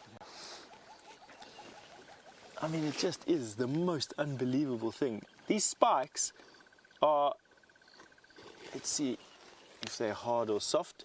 These spikes are pretty hard, actually. So they're more like spines or thorns. And have a look at this node here. They've got this ring of thorns that is actually pointing downwards, even more aggressively. Wow. Now once you made it up there and past all of this, you can imagine to an ant with some feelers and lots of legs that these would be almost impenetrable. But if you've by some miracle managed to get past this, you've still got this huge climb. Up and up and up. There in the distance is your prize. Except that there's another node there with another ring of spines on it. Just a really cool grass. Now why this grass is like this is grass so highly evolved in terms of all these speciality protection measures, is that grass is one of the most evolved and modern of all the plants on the planet, and now covers almost every environment barring, I think, just Antarctica and true desert is the only place where you don't get grass, even though there are patches of grasses inside those areas. And there's no wonder that they are out in front of the arms race when it comes down to protecting themselves. Of course, trees just make themselves poisonous. So trees would have tannin in them, for instance, or some milky latex that is just so toxic to insects that they can't actually go into the wood, or they can't utilize the tree whatsoever, or even the leaves. So trees have their own special things, I suppose, but for the most part, I think grasses deploy some of the most inventive sort of protection measures and non-poisonous things like this grass here. Just awesome. Just have a look at this field of grass that we're standing over here. And easily 10 or 20 different species of grass. And in the same area we've got probably about 5, 6 species of trees in the same area. So grass easily more diverse than the trees are at this moment. All right, we're still carrying on with our search. We've actually got tracks of a young male leopard here on the floor, which I want to show you. We don't really know what young male leopard this is. We know it's fairly fresh. We know that it's not Tingana. So early in the morning we had the tracks of a very large male leopard. Although this is heading in the same direction, and it's taken us quite some time to figure out that it's not the same tracks, definitely not. So here we have the tracks of a male leopard here. And although that doesn't look too fresh, it is actually relatively fresh, definitely from last night. And we don't quite know what male this is. I know there was a strange male leopard seen here just the other day. It might be him. This is it's a sub-adult male that is left his mom, so just out of teenagers. I would say young adult, maybe not sub-adult, young adult. And he's moved now south, heading towards Gowrie Main, away from where Karula and Hosanna are. We know that Hosanna's with Karula, or I know Hosanna's with Karula, and so it can't be him. Otherwise I would have said this is definitely him. It's that size track at the moment. And he's heading off in this direction. Now there were some alarm calls coming from a bird in here. There we go. It's a southern black tit. This one's just hunting though. Oh, it's a pair of them. You can see them jumping around.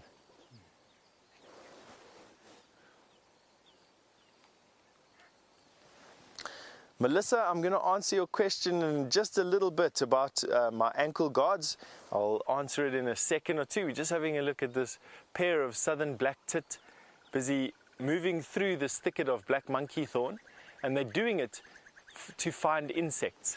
So at the moment it's probably a mom, dad and a baby, and they are together foraging through this particular thicket looking for insects. Just nice to see. It's quite difficult to get close to birds on foot, and so when we do have an opportunity to show you, we like to do that. All right, Melissa, now I can show you a little bit about my ankle guards. Melissa, they're not for ticks, no. In actual fact, I'd almost argue that these ankle guards that I wear make getting bitten by ticks worse. What they are there for is grass seeds. So let me just go in particular this grass seed here from this very nasty grass. So this is carrot seed grass. And as you can see, the seeds have got an almost Velcro-like hook on them. Now these get stuck in your socks and they get stuck in your shoes and they turn into the most abrasive sandpaper that you can imagine, to a point where it feels like your feet are going to be cut off at the ankles. So what these protectors do is they stop the grass, this grass from falling into your shoe and sitting at the base of your ankle and cutting into your skin, but they literally just stop that. So it's not for ticks, it's for grass. You can actually see all these white dots. Those are the scars from my tick bites over the last couple of weeks, and you can see around these ankle protectors that the concentration of tick bite scars is far worse than anywhere else on my leg, although from my knee down it tends to concentrate around the ankle. So I would say that the ticks actually, it concentrates the ticks around those ankles rather than doing anything to diminish it. So hopefully that answered your question there, Melissa. Laura, you are wondering about whether animals accidentally eat poisonous plants. That's actually a good question, Laura. I think we do. In particular mushrooms, and have a look at this mushroom infestation on this wet piece of elephant dung. So humans are it's quite common for humans to eat poisonous things, mistakenly identifying them for something that they're not. And one of the most common forms of human poisoning is mushroom poisoning, not just here in the local areas around us, but also all over the world. So I did manage to show you a massive mushroom a little bit earlier on today. That one is edible. These ones I don't know. So a friend of mine, a good friend, Mr. Lee Guttridge, once told me that if it doesn't have your local supermarket's logo on the packet, don't eat the mushroom you find in front of you on your plate. So I think that's a pretty good rule of thumb. So personally, if I possibly can, I don't even handle mushrooms unless I know exactly what it is. They're some of the most toxic plants on the planet. So we do, but I suppose you weren't wanting to know about animals inclusive of humans, you were wanting to know about animals exclusive of humans. I don't think so, you know. I think that animals there's definitely an arms race between plants and insects and animals that feed on plants, and every now and again I'm sure that the plants would develop a new compound suddenly, but I think these things happen so slowly over time that for the majority of cases, animals and plants sort of know what is toxic and what isn't, and they are able to either feed on them and like the monarch butterfly, use the milkweed's toxin in their own bodies to make themselves toxic, or they just become distasteful and they don't actually touch them whatsoever. So I think that it's a gradual change, and I think it waxes and wanes slightly, but not so that it would actually affect anything big. I think the biggest danger to eating, or the animal in the most danger of eating toxic plants out here is humans.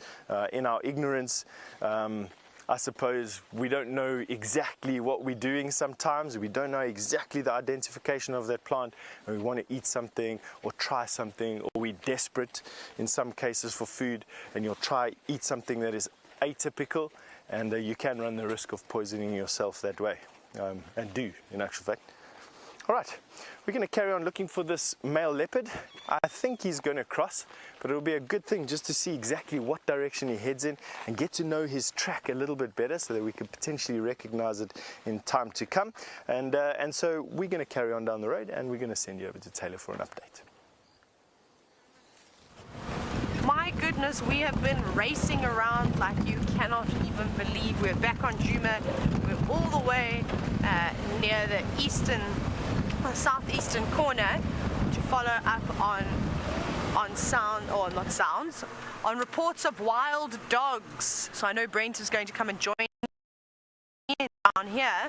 Now, they were seen on Cheetah Cut Line, but I did see their tracks. They weren't going north. They ended up coming back, which is a very eroded road, which we were driving yesterday on the Sunset Safari, just to have a little scratch around here. And I haven't picked up on anything just yet. So we'll just go through here, we'll have a quick look around, check Twin Dams, and then we'll probably go back onto Gowrie Main and go back up Leadwood. And hopefully they haven't moved away too far, but as you know, those dogs move very, very, very, very quickly. Alright, let's go through here. Let's go into the 4x4. Doesn't look like they've crossed down here.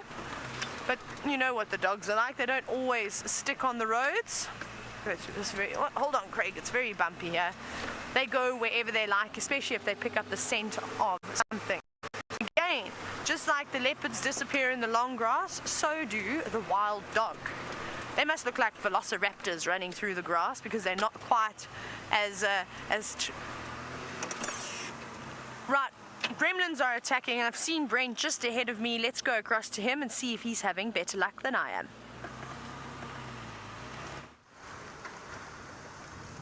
Well, we're working in an area. Taylor's coming down Mumba Road. We're checking Twin Dams and we're going to check Leadwood. Oh, Herbie's calling me. Standing by, Herb.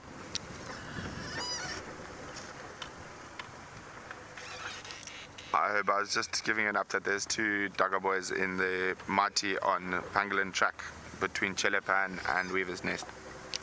So I was just letting Herbie know that there was some buffalo around, and of course bushwalk, it's good for them to know where the buffalo are.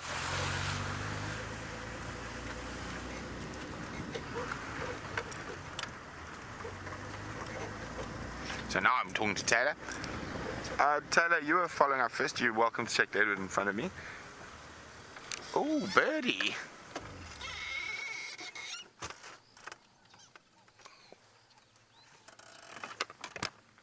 A brown snake eagle with a very grey face. Isn't that absolutely gorgeous? In the morning light, a lovely brown snake eagle. Now, the last brown snake eagle we saw had a Mozambique spitting cobra on the ground. So I'm just going to have to move forward a little bit so Taylor can get past me. And Taylor, oh, there's a stump there. We're not going to go further forward. Taylor, I said Taylor was following up on the wild dog tracks first, so she can have first dibs. But you know, Taylor, you are dealing with killer bee luck. Okay, cheers. So.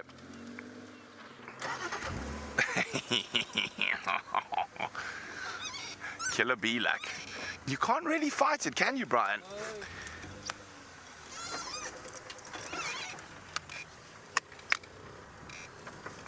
Oh, Jacob, good point. I completely forgot about it, and I'm starting to run out of time. And Jacob is wondering, what is my current number on my bird search? Because I'm trying to get to 100. I need to check, Jacob. I think I'm on 30-something. Let's check on the app and on the list. We might have to just add a few quickly this morning. 39 species. And when is the Sunday? We've got till Sunday morning to get 61 species. Now, I think actually brown snake eagle was already on my list. I just need to double check. Yes, it was. Not another one to add. Oh. Is Impala running because of dogs, or they're just... No, they're not running because of dogs. They're running because of Taylor. There she goes. Now, we've seen wild dog tracks already this morning. I don't really start getting excited until I can see tracks and smell the dogs. And I actually think I just got a whiff. Did you smell that, Brian? One of the few animals you can track with your nose, the African wild dog.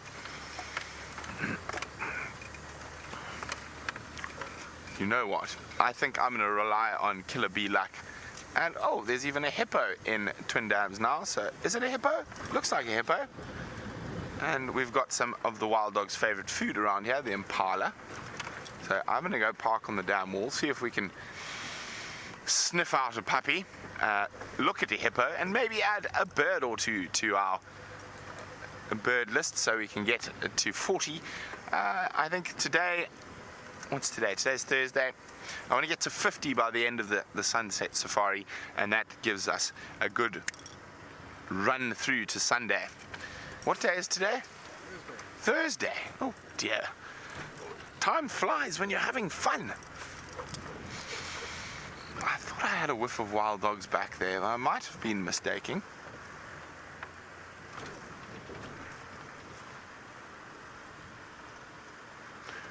Oh, there's a disappearing hippopotamus.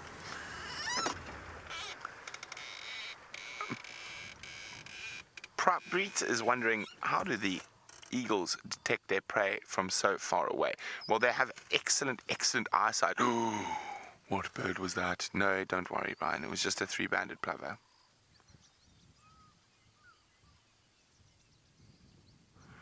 Hippo, pop up again. Come on, don't be shy. We've come to park here just to look at you. You can see the bubbles where he was. Maybe this hippo's a nervous Nelly.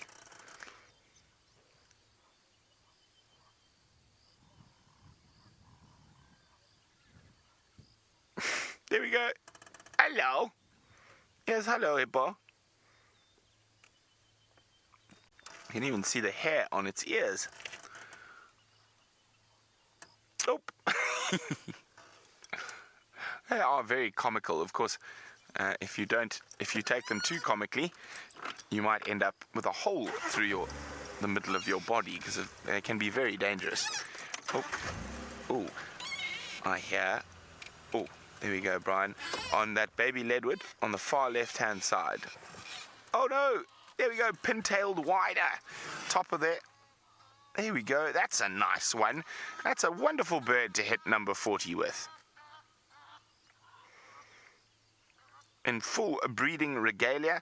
Now, of course, during the non-breeding season, he's a small, drab, brown little boy. But when it's time to chat up the ladies, he puts on his pinstripes and even a bit of lipstick on his beak, and he is off chasing the ladies. So quite a few of the bird species have a very different coloration, and from their non-breeding to breeding season. And I will show you a picture of a male pin-tailed wider during the non-breeding season. Hopefully, as he is not nearly as impressive. Now, of course, those long tails can be quite cumbersome, and the only reason he does that is to attract females, because it makes them much easier to catch, and it makes flying difficult, makes feeding difficult, but the ladies love a bit of a peacock.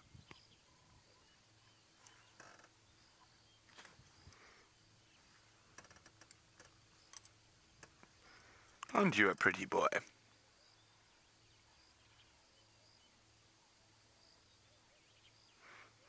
Now, while we're sitting quietly here, I'm also listening for that distinctive woo call of a contact call of wild dogs. But there we go. Let's quickly. It's gonna be. I think the light might be a bit difficult. Tell me where I must move it, Brian.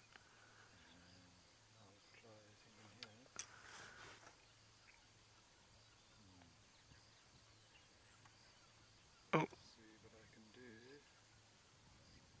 There we go. Well done, Brian. So there we go. That is a male pin-tailed wider outside of breeding season. He's brown, he's drab, he's just another LBJ, but he really comes out of his shell in the summer. Well, that's a lovely bird to get to number 40 with. Now I'm just trying to listen carefully. There's impala relaxed. The hippo is watching us. There's a common bird I should have got on the list, but I haven't. There we go. Hello, Birchall's starling. We've got the Cape Glossy starling so far. We don't have the Birchall's starling. So a nice easy one. And you know what I'm quite impressed about the 40 birds we've got so far is we haven't got that many of the really common ones that we see regularly. So we're going to be adding things like starlings. I mean, we've got, oh, there's now 2 starlings.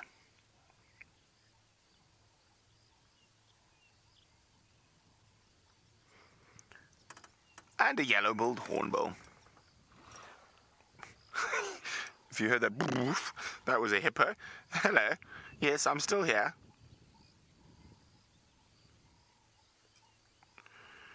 So there we go. 41 birds. A slightly disgruntled-looking hippopotamus. Some very relaxed-looking impala, which says to me there ain't no wild dogs around here. Oh, should we move on, Brian? Let's see what else we can find. Oh, hang on. The pin-tailed wilder is impressing the ladies. He's doing his flight display over a female. Look at me, look at me, look at me, look at me, look at me, look at me, pretty lady. Look at me. I'm the best looking male. I'm the best. I'm the best. You have to choose me. Choose me. Choose me. Choose me. Choose me. Choose me. Oh. So there, that was a really, really, really lovely display from a male pin-tailed wilder trying to attract the attentions of a female. In South Africa, I don't know what you might call it in the rest of the world, but in South Africa I'd say he got bat. It was a very well-played forward defensive cricket shot by the female, and he's picking himself up, hoping that he can... Oh, there's another bird. Land, land, land. In the large knobthorn, Brian, about 3/4 of the way around there. He landed. Another black and white bird. Let's go. Where's he gone? Let's get a bit closer. There was a southern black tit. Oh, I can hear a chin spot batis as well. Jason's wondering, how do I remember all the birds' names? I don't know, to be honest, Jason. I just remember them. I've been learning them since I was very young. I started bird watching with my gran at about 4. Okay, southern black tit, where are you hiding? Oh, well, that's not what we're after, but it is a different bird. Did you see where he flew, Brian? Are we going to get him from here? I don't know. Oh, no, there he is. Where'd he go? There he is. Well done, Brian. A chin spot batis. Oh, what's going on? An impala snort. It's rutting season. Stop being silly, boys. Now, at this time of the year, we're about to go into the full rutting season of the impalas, and it is a time where they get eaten by everything because they're so concentrated on chasing each other around and fighting over the rights to females that they actually get eaten often by leopards, by lions, by wild dogs.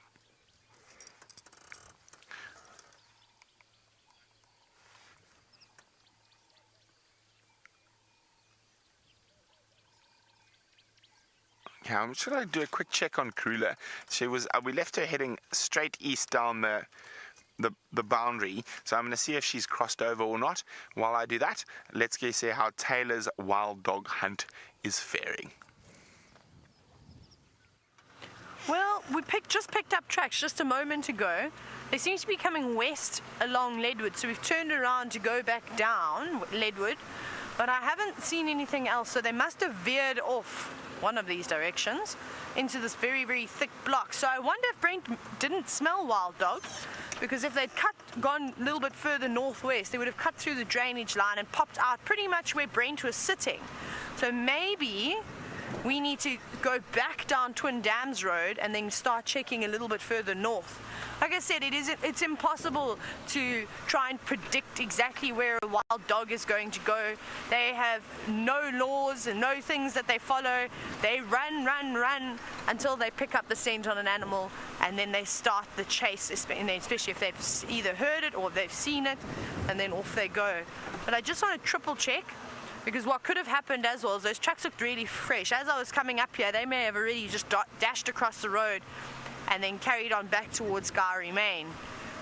So hopefully between Brent and I jumping up and down on these roads, we'll be able to find them. But I also had to race all the way from Arathusa to get here, so I was definitely a bit behind those dogs. They might even be gone, but we don't know. It could pop out at any moment. Craig's got his eyes peeled. I've got my eyes peeled. I'm also listening out for alarm calls to try and figure out where they have gone. Craig, we've driven some of the bumpiest roads, I think, that are on the property at the moment. I think our kidneys are going to be sore. Birdies, have a look here. We've got some crested francolins. Hey guys, have you seen any wild dogs? It doesn't look like they've seen any wild dogs. They're not particularly startled. And often crested francolins will panic well after they've seen a predator of some sort. Very relaxed. They're just grooming themselves, all fluffed up. You see them going through the various feathers, pulling out the ones that aren't needed anymore, or perhaps are coming loose. But they actually look a little bit damp. A little bit, just on the front of their feathers. But that's probably just from walking through the grass and all the dew that was on the grass this morning. So by fluffing their feathers out and by grooming them, like I said, individually, they will eventually become nice and dry. You two are busy, aren't you? And they don't mind us too much. They're just in front of the car, which is really nice. Off they go, back into the wet grass. No, just having a little feed. No termites I can see on the ground for them to feast on. No dung for them to kick open just yet. But this is most likely male and female. Where are your chicks? Where are your little babies? Do you even have a nest? It would be lovely to find some little chicks this morning. That would be definitely a cherry on top of my cake. I'd like to see little guinea fowl chicks though, because they're funny looking things. And even better if we could find an ostrich with some ostrich chicks. My goodness, that would be amazing. But I don't think we will see an ostrich. If we have any chance, we've got to head all the way towards Cheetah Plains. Mr. and Mrs. Crested Francolin, I'd really like to go past you. Would you mind if I went past you? We'll try and give them a wide berth, but they'll probably dart off of the road. Excuse me, coming through. I won't be too long. If you just go off a little bit, I'll shoot past you, and then I promise I won't bother you anymore. Go that way. Don't come this way, go that way. Nope, go that way. Now the game starts as to which way these birds are going to go. And I think they were going to run down the middle of the road now. Okay, good birdies. There they go, off to the left. Thank you, sorry. And I know you've just got wet again because they've ran through the wet grass. Sorry, birds. Right, off we go.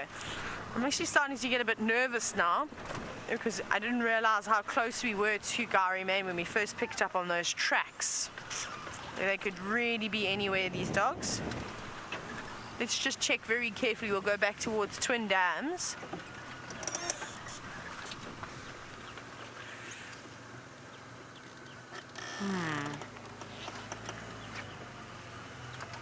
Molly, you're wondering how closely related are wild dogs to domestic dogs. I don't think that they're particularly closely related. If you have a look at any of the domestic breeds of dogs that we have these days, there are no dogs that have ears like wild dogs' ears. I have yet to see a dog with beautiful big conical shaped ears. So maybe thousands and thousands and thousands of years ago, domestic dogs were somewhere derived from them. But though, I mean, I think you look at a dingo, for instance, in Australia. I think that there's definitely a couple of species of dogs that could resemble a dingo, more so than the wild dogs. So I think somewhere down the line their genes probably crossed paths, but a very, very long time ago, not anything recent. Alright, let's keep looking over here. We're going past Twin Dams again, so Brent's hippo will still be over there. Now, I didn't see tracks crossing. I saw some hyena tracks, but wild dog tracks are a little bit more slender. They're not quite as robust as the hyena tracks. So it actually can be a little bit confusing if you're uncertain of the two to mix them up. But also hyena tracks are much larger. I mean, and especially with the big females that are running around here, you can mistake them quite easily for lion paw prints in the distance, like I did this morning. I don't know how many hyenas must have been on the property today, going up and down Vuyatela access. Maybe it was that clan, that group that every now and then we see of about 6 or so. It was them, the 4 leopards, Tingana and the royal family, and 1 lioness walking down Vuyatela access. I would love to have seen if they were all walked at the same time, or if it was and the commotion that would have gone on. But the hyena tracks were the freshest. The hyena tracks were over all of their tracks, and that's what they do. Is once they pick up on predator tracks, hyenas will often follow and go and investigate to see if they have maybe caught something, and if they'll hang around and see if they can scavenge off of it or steal it, completely steal it away. Kate, now we've been chatting quite a bit about wild dogs, and you've got a question for all of us today, and that question is how many dogs are normally in a pack of wild dogs? Again, it depends very much like the lines. It's not sure. So there's a small pack of dogs that are 3. And then for instance, if you go to one of the larger packs of dogs, and I think the biggest pack of dogs in the Sabi Sand is most likely the Toulon pack. The Sand pack will be close behind, but the Toulon pack, the last time I checked, had 23 dogs. They should be looking for a den site soon. They den in, and we're coming into autumn now, so they will probably have another good set of pups, and then they'll probably be over 30 strong. The Toulon pack is massive. Let me just turn this down. So yeah, it really does vary, and you've seen it. You've had a very unfortunate sighting where a lioness from one of the Styx lionesses took out a juvenile of a wild dog, and things like that actually happen relatively often out here. It's just not normally that we catch such a sighting. It's a rare thing to see. So not all the pups will survive. So I would say, and I've watched it with the Toulon pack, the one year they had, when I first got there, they had like 13 puppies, and I think only 7 survived out of that litter. And then they had more. They had another 10, and then all 10 were still there when I last left them. I don't know what the size is now. There were 7 adults, and then the 7 pups, and then yeah. But anyway, it ended up on about 23 dogs or so, and it was an amazing, really, really strong pack of dogs. So I'm going to go searching through. Yeah, I'm actually going to just come and check here close to Battalier Road, Vulture's Nest, and see if the dogs haven't made a turn for the north. But something incredible has been found on the property, something I have yet to see yet. It seems as though Steph has found himself a natural spring.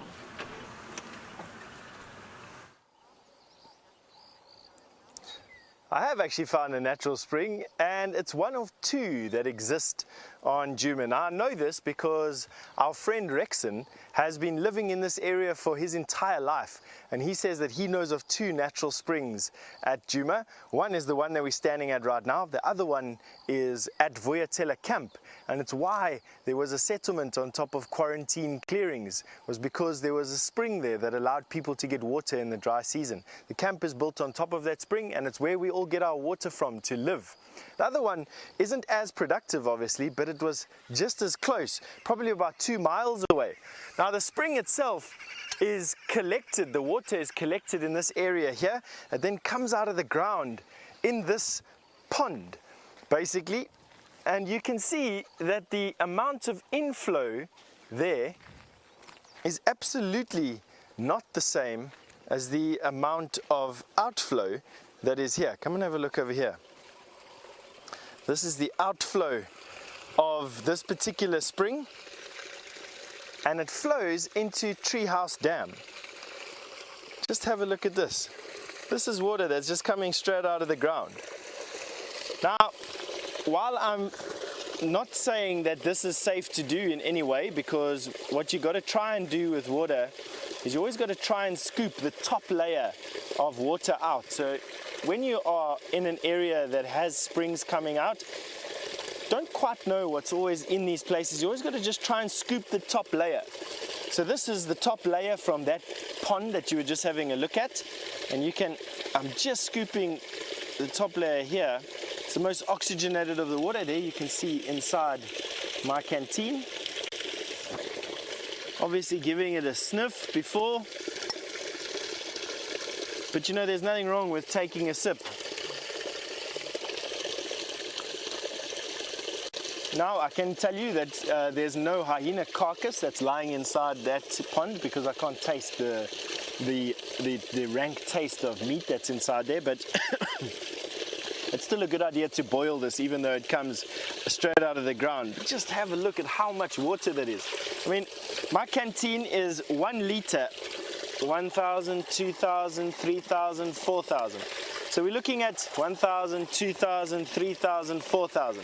So we're looking at 1 liter every 4 seconds. So what's that? 250 mils of water a second. A cup of water in terms of baking. So we're looking at a cup of water every 4 seconds is just coming out of the ground over here. Isn't that just the most amazing thing? I think I might actually just have another sip just because of that. It's always a good thing in an area like this to have sips of water that you can. It gives you all the necessary antibodies, I suppose. I love drinking water out of the bush. It's one of my favorite things to do. That and mountain streams. They just taste so fantastic. Now, come and have a look here. This is Treehouse Dam. Whoa, it's okay. It was the aerial attacking me there. It's all right. We just got a bob and a weave going there and just got our face out of the way. Have a look at how full Treehouse Dam is. Isn't that incredible? And now we know why. Not only is it rain runoff, but we've also got a decent amount of water pumping out of the spring. It's going to be quite interesting to see how long the spring actually runs for. I mean, we haven't had that much water this year, to be honest with you. We've had a lot, but we haven't had by no means a high rainfall year. And yet, the gurgle of water, my favorite.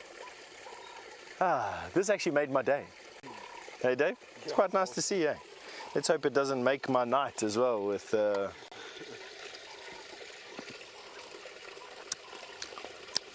tastes a bit muddy, I must be honest with you. It's a bit algae-fied, but I think it's getting that taste from these plants.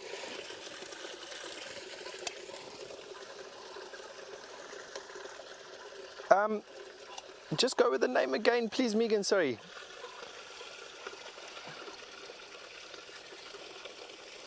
Buttons Cockatoo, excuse me, I just needed to make 100% sure that I had your name right. You've asked me, is there no chance that there's some sort of waterborne parasites inside this particular water? There absolutely is a chance of waterborne parasites. I would presume that you're making mention of Bilharzia. I wouldn't normally take a sip out of water that was anywhere close to any rural settlements. Bilharzia is a parasite that lives inside of a snail. That does occur in this particular area, but it needs human intervention. You need human feces as part of the life cycle of this particular thing. So over here, there's just no human habitation whatsoever. This water is just coming straight out of the ground. What I have to watch out for over here is bacteria that is introduced into the water through feces of animals, just defecating in the water, buffalo, hippo, elephant, warthog. There definitely are parasites that you can get from water like this, hence me saying that it's always a good idea to try and boil water, at least for 3 minutes in my opinion, before you drink anything in the wild. Can you get purification tablets? Yes. Are you going to get sick every time you taste water out here? No. Have I been drinking the water out of the Sabi Sands and its related streams for pretty much the last 2 decades? I have. I do deworm myself quite often, and I suppose I'm hoping ignorantly that that'll pretty much save me from anything, but I'm sure I'm going to get sick at some point. The biggest danger that you got to watch out for here is the fact that hyenas sometimes stash kills inside pans, and you can't always see from the top. Now, to go wading into every pan before you drink out of it is also unfeasible. You're going to get bitten in the face by a crocodile. So it's quite difficult to know whether or not there's a carcass in there, which is why you should just smell the water first. Quite often you can smell if there's a carcass been in it. This one just literally smells like this green algae here. And although I am taking a bit of a chance drinking it, I don't know, I quite enjoy drinking the water out of the pans. I think it does, to a degree, probably make you a bit stronger and a bit more resilient. I don't know, we'll see. I'll tell you one day. One day when I'm old and grey and still doing these safaris, we'll see what my life expectancy is going to be like. Come and have a look at the head of this particular seep. Obviously, this is where the spring comes out, and the reason why I say obviously it's because it's been cleared. And the reason why it's cleared is because animals like elephant and buffalo and warthog have just enlarged the area where the spring comes out of, so that they can lie in it and they can get water. Now, elephant in the dry season last year would have dug and excavated out the spring to get the last little bit of water. And for those of you who remember where we are, I've done one or two segments here in the very dry part of last year where I dug water out of the sand and made a fire from some elephant dung and boiled the water from the spring in a snail shell and drank it, I think, if I remember correctly. This is exactly where it is. So there's definitely a place here that's deeper than my arm can reach where the elephants have excavated a tunnel. And it comes out of this area, this pretty saturated area here. This depression obviously would collect water and the water would flow down, but the actual spring comes out of this area here and comes out of the head of this area here. And it's probably just water that is squashed between an impermeable layer of rock or clay and the substrate on top of it, the sand on top of it, which is very permeable. There's a lot of granite here. Let me show you what the granite looks like. Here the rocks break down to a very coarse soil. You can see here, very coarse soil, and that soil lets a lot of water through. But just like my hand, when you get a layer of impermeable clay or rock on the base, the water runs out. Let me show you. Let me see if I can actually show you what I'm talking about. So you can imagine water falling there, goes through the sand, but comes out underneath the sand on top of my hand, which of course the water doesn't flow. And that's the principle basically here. You can see how it's filtering through the sand. The sand is dry at the top, but it's still releasing water at the bottom there.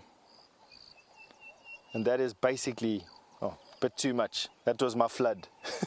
The Steph's deluge on top of my hand, for lack of a better word. Alright, so I'm falling out over here. Alright, so we're going to carry on, hopefully not to the nearest loo, and find you something else interesting in the last couple of minutes of the show. We're going to send you through to Brent for an update.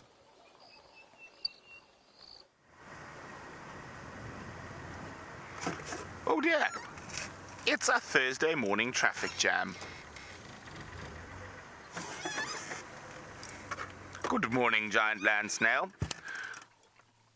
Now, if I had to wait for you, it truly would be a traffic jam. I'm going to have to drive around you. Look how the antennae are extending and distending. And he's got, I think he's in about 5th gear. He's moving at high speed.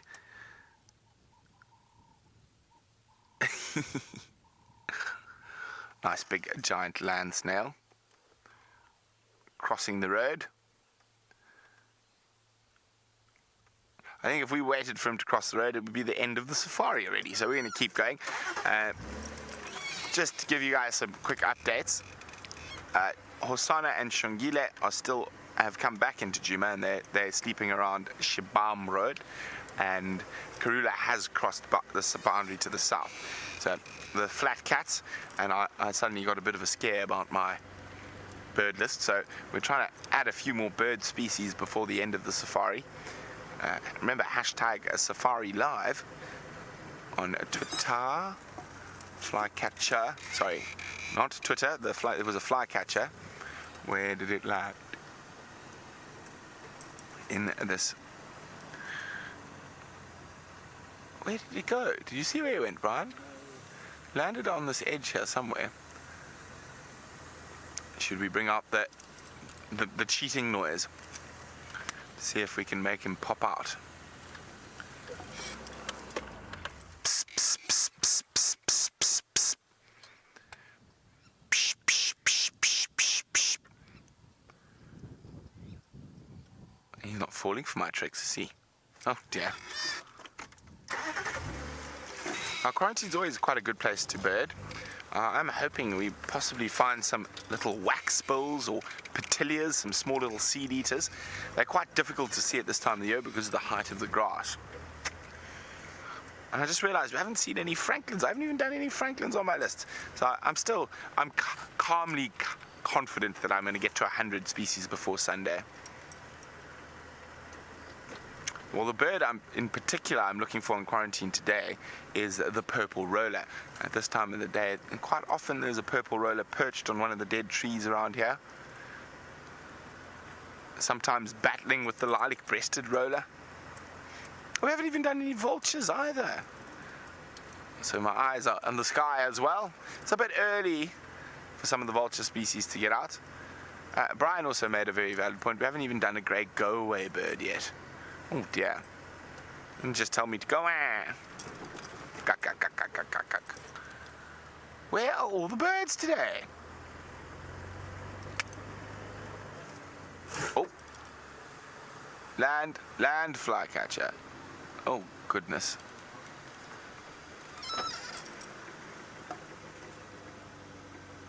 Oh, that little flycatcher was off. Apparently, according to one of our avid dam cam viewers, there is a hardy-dar that's not on our list. Now, if you remember, we were asked a few days ago, what bird would you like to be? And I said I'd like to be a hardy-dar and follow James Henry around and just go, ah, hardy-dar. I can just imagine how angry he would get. Now, of course, James will be back shortly, and so Jamie and I are going to be going on leave on Sunday, but don't worry, Commander Bond will be back to keep you company, and of course Miss McCurdy and Tristan and Steph will be around.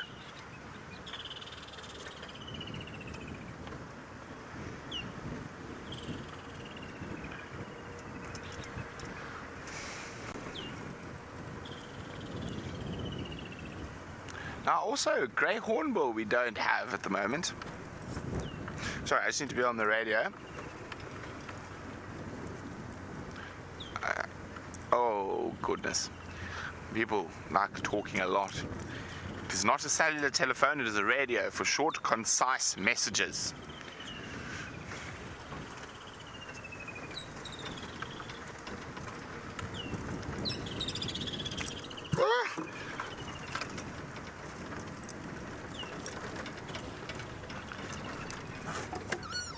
Tom, if you go on Shabam at the junction of Treehouse Road, there's a pan there. Oh, off they go. Those are Senegal lapwings. Off they go. Sorry, Tom, yeah, Shabam junction with a fire break, and they are there. One is up in the tree, and the other is on the ground. There we go. Senegal lapwings. That's another lapwing. That's another lapwing for our list. We've got blacksmith. We've got crowned. Now we can add Senegal. Now, they are quite an interesting bird in terms of their movements. They are very, very sort of random in where they turn up. So, ooh, black-headed oriole. You got him, Brian? Yeah. Perfect. Well spotted, Brian. There's another one for the list we don't have. So I said there's a lot of common birds we haven't got yet. Now, I was chatting about Senegal lapwings, but we'll still stick on the oriole while he's here. So, they're going to be very happy. They're going to be hunting caterpillars. Has he got one? Oh, he's got a caterpillar. Well done, black-headed oriole.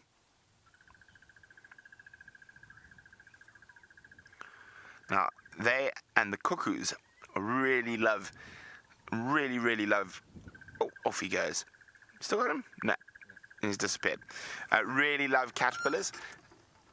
I can hear a crested barbet, which is another one that is not on our list. He flew into that.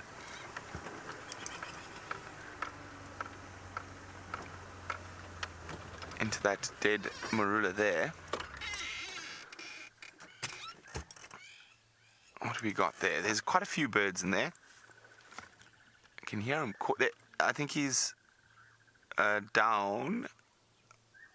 Oh, there, Brian's on him. Crested barbet. Another good one for the list. Another one of the common species we haven't added to the list just yet. Well, now we have.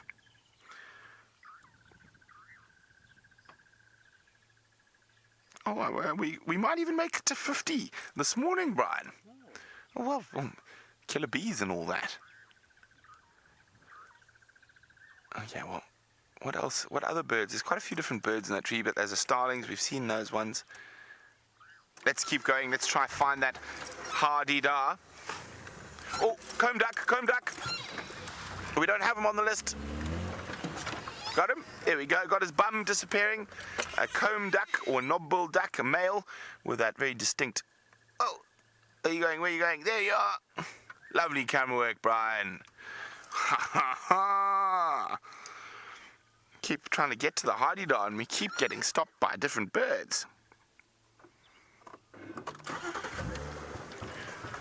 Okay, comb duck. I'm going to be very interested to see, after this little flurry, how many we're on by the end of the safari. Will we get to the hardy-dar or not? We've got 5 minutes to go. Dun, dun, dun. Come on. Come on. See if you can spot that hardy-dar. The woodlands kingfishers are cheering us on, cheering us on.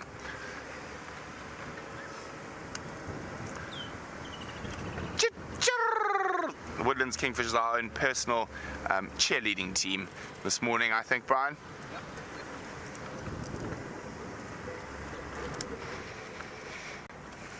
So apparently there's a hardy-dar around the dam cam somewhere. Where are you, hardy-dar?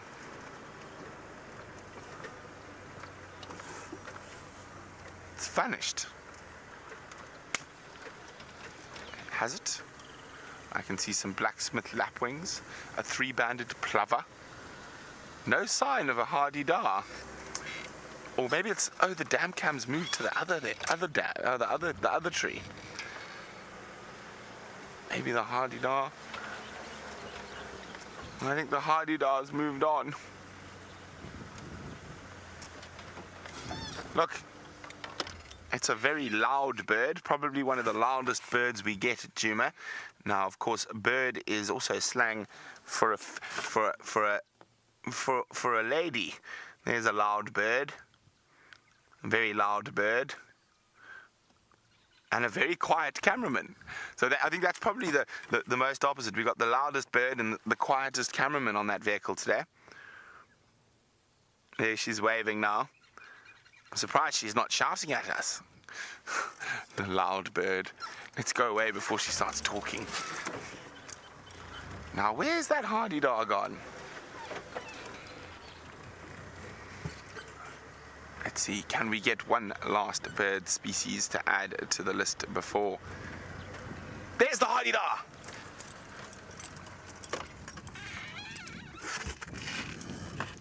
There we go, hardy-dar. Hardy-dar. They're actually part of the ibis family. Ibis. Hardy-dar, ibis. Tick. Okay, let's have a look. We are on. Oh, so close, Brian. 48. Did well. Did well. I think we'll get to 60 this afternoon. I think easily, without too much trouble. So, from the killer bees and the thumb, who's just got one little tie on today. Let's say goodbye, send you over to Taylor. We'll see you on the Sunset Safari. Brent, did you really call me a loud cloud bird. I think that's a very accurate description as to what I am. I'm definitely not a quiet bird. But here we are looking at a dab chick, or a little grebe, which I think is the new name now. They used to be called dab chicks, but they are beautiful. They actually have to be one of my favorites. I completely forgot about them. Just because they're quite active in the water, you often see them diving about, searching for all sorts of things. But I didn't. Yesterday there were two. This one is missing its mate now. It's flown off somewhere. Oh, and under it goes a little bit. It pops up again. Now, Craig and I were actually just chatting about how the water has dropped over the last couple of days, particularly here to the right-hand side. You can see how the water is now disappearing. You start seeing the mud and all the grass popping out from underneath it. And it will. I can promise you, in the next week or so, this dam will lower itself by half, if not maybe even more. Wonderful. What a great morning it has been. We have seen many, many things out here on safari. And I think that's also the first time you've ever seen both of us vehicles on the dam cam while we're live watching each other. My goodness, how confusing. Now, sadly, this is the end of it for us this morning for Sunrise Safari. We hope that you have enjoyed it. It is really, really wonderful seeing the lions. But remember, we don't know what they're going to get up to this afternoon, what the leopards are going to do. We'll see you for the Sunset Safari.